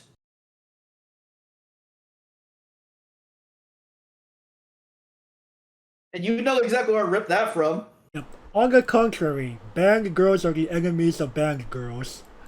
Dang. Holy shit, the day that we give Ghost Chitoge. It happened. Holy shit. Holy shit. Again, I mean, man, especially in Roselia gets, because Roselia gets league all the stock they could grab. Hey man, 5 years ago we've been like, are you insane? Like, well, what has happened to our lovely game in 5 years? I know, right? Power free. Power group OP. Alright, Holy moving shit, on, okay, we next. have Straight Through Our Dreams, Yuki no Minato 217,000. He's a level 3 killer, and act, you discard a Roselia character from your hand, put the top card of your deck in the living room. If it's a Roselia character, choose one of your characters and its power plus X until end of turn, where X is the power of the character put to your living room by this effect. Yo, let me mill that level 3, plus 10,000 to that column. Combine it with, if you are playing it, combine with Einheit Akko. Holy shit-o. Now Reinhardt is definitely dead. Yeah? What? Why is everything so big? Right? Roselia woke up and chose violence. Holy shit. It's also a level 3 killer. Yeah. Cool. Crazy.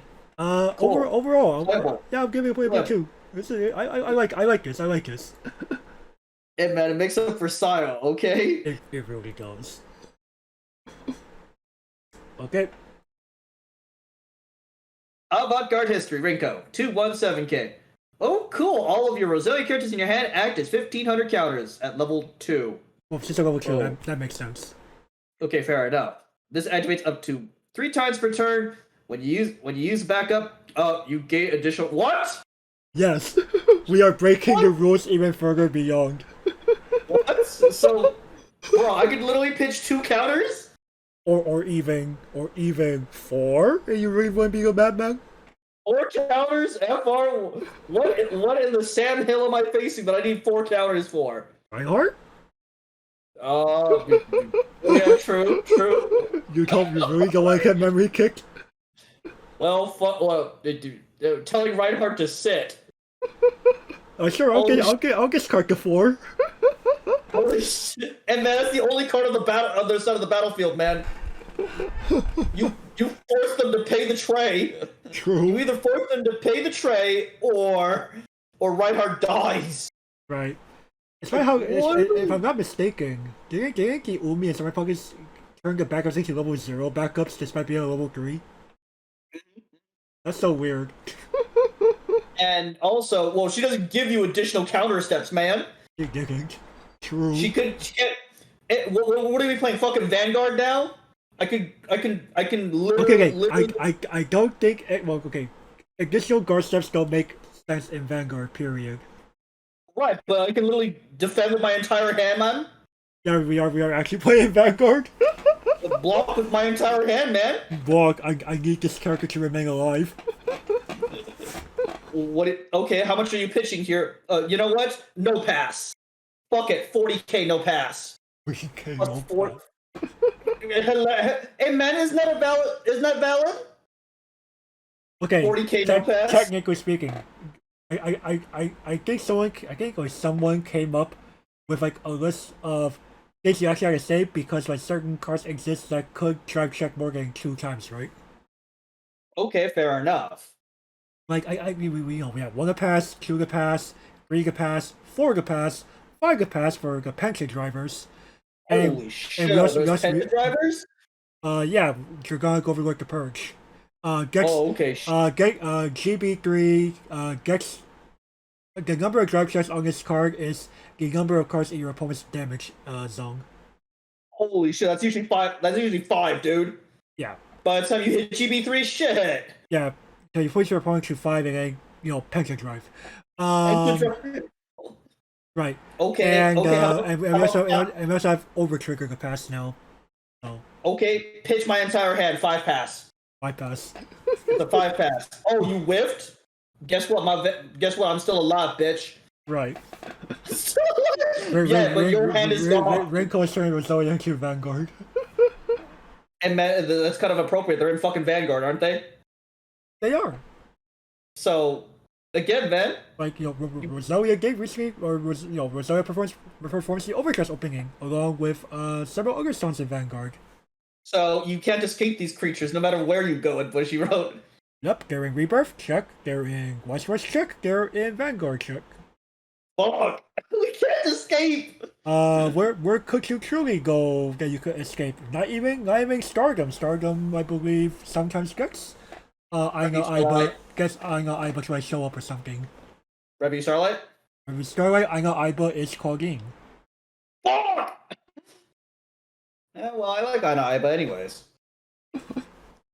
And roll 59, you're funny. Assault Lily? Assault Lily, is there anyone in Roselia? I feel like someone in Roselia is let me check the Hitoshi Yanagi core voice actor list.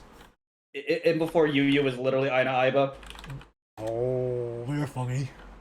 Okay, well. Hey man. It's more of, oh god, where can we go anywhere in Bushiroad Products where we escape Roselia? Let me see if I can recognize anyone's name here. Okay, you're fine, Assault Lily. Okay. The closest you get are Rimi Nishimoto and Risa Samugi. Okay. Still. Oh, Oh god. and Miku Ito. Really? Really? But both roles in there, man? You wanna know who? You want to guess which of the Hikasu Yanagi core characters she voices? Oh fuck, it's Fumi, isn't it? Oh, for me, it's Rimi.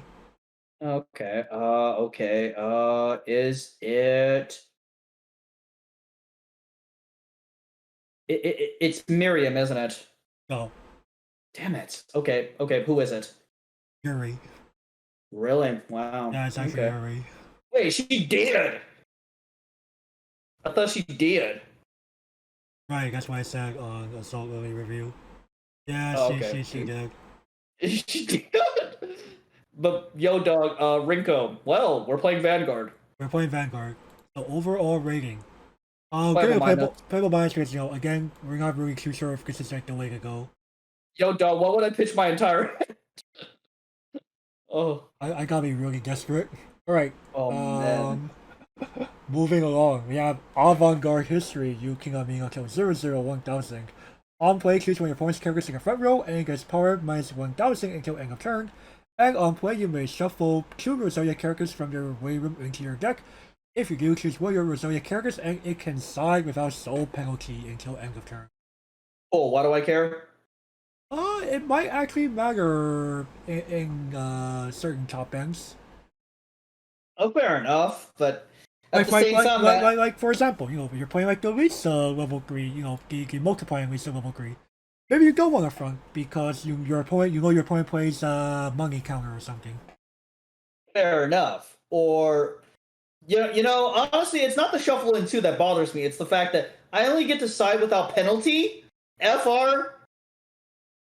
Like, you know, not that useful at level, not that useful early game, but this is one of those, like, you know, you could check it in for like a late game play. Man, I want to gain +1 soul. I think I've been drinking too much of that soul rush juice lately. You really have. You really have. What do you mean? unironically play this at 0, then you shuffle 2 back and just like an extra soul. Fuck it, why not, man? This fucker, I swear. Drinks too much of that soul. I know, maybe you know, again, I like you bringing this up, you know, you're like 1 or 2 cards left to get, you want to shuffle in some clean triggers. Oh yeah, why not, man? And you get to start with a penalty on 1 lane. But again, you know, this could matter against certain matchups, you know, anything that plays like a tap counter or a money counter. Now, then again, those are kind of rare nowadays. Like, nobody plays those, man. True. So I think overall, but at the same time, I can't say this card's complete garbage. You know, that minus 1,000 could actually do things. True, true. So overall, But, I'll give it a miss. yeah, same. But at the same time, man, why can't we have shuffle in 2 guys get +1 soul? But no, it's not about being aggressive. True. Like I said, I've been drinking too much of that soul rush juice. You really have. You can't wait until we do a whole Happy World review, can't you? Oh baby. Okay, live finale. Lisa, 103K. Oh man, more of this, man. All of your Roselias get the 2/5 counter now. But they're At costly. level 1. Costly. True. And you may pay 1 tap this, look at the top 2 cards of your deck, reveal 1 level 1 or higher card amongst them, add it to your hand, and pitch the other. Wait. We've seen this somewhere before. We have seen this somewhere before. Okay, let's break it down. Okay, so we can turn our entire hand into costly 2,500 counters. Alright, sure. Board based Roselia Goldberg again. And card advantage is king. Card advantage is king. Okay. Okay. Top 2 for a little one higher. Well, your chances are not too terrible. No, they're not. And it is mill. Yeah, technically. So overall, You know what? this ain't too shabby. I actually like this. You know what? I'm gonna give Miss Cookies here the playable. Yeah, this feels like a pretty solid back roll card. And guess what? Lisa didn't cost me anything. Only the ability. So- Yeah, okay, sure. I'm paying one, resting her for the ability, but that's fine. I'm That's doing fine. I'm doing that on the brainstorm anyway. Card advantage is king, man. Right. All right, next. All right. We have Over the Future Live Ako Ulagawa 105,000. This ability acts up to twice per turn. When you use an active ability, she gets 1,000 power until end of turn. Oh, why do I care? Well, if you use her with any of like the crazy shenanigans that we've already seen, you know, we could make this Ako pretty big. True. But at the Both, same both on time, the man, offensive and the defensive. problem is if we don't use a startup, she tiny, man. True, but if you're playing this, you are going to find a way to use startups for, you know, Counters. you're playing things like, oh, dude, the card you just read, live finale, Everything's a literally, counter. not just that, Ev- both of the things she does is act. Oh yeah, true. It's more of, hey, look, I got you a card, and Akko just became a beater. Right, so we can, you know, a decent 6k. Decent 6K. I mean, that's not terrible. It's but not. the same, and at the same time, look, the cafeteria counter turns her Right. into an 8K, Right. which isn't horrible, but she doesn't do anything else. Well, you're obviously playing this as like your costless, you know, like mini war level 1. That's what you're playing. Fair enough. So overall, I'm gonna give her the playable minus. You know, board based. This is kind of like your bread and butter in board based Roselia.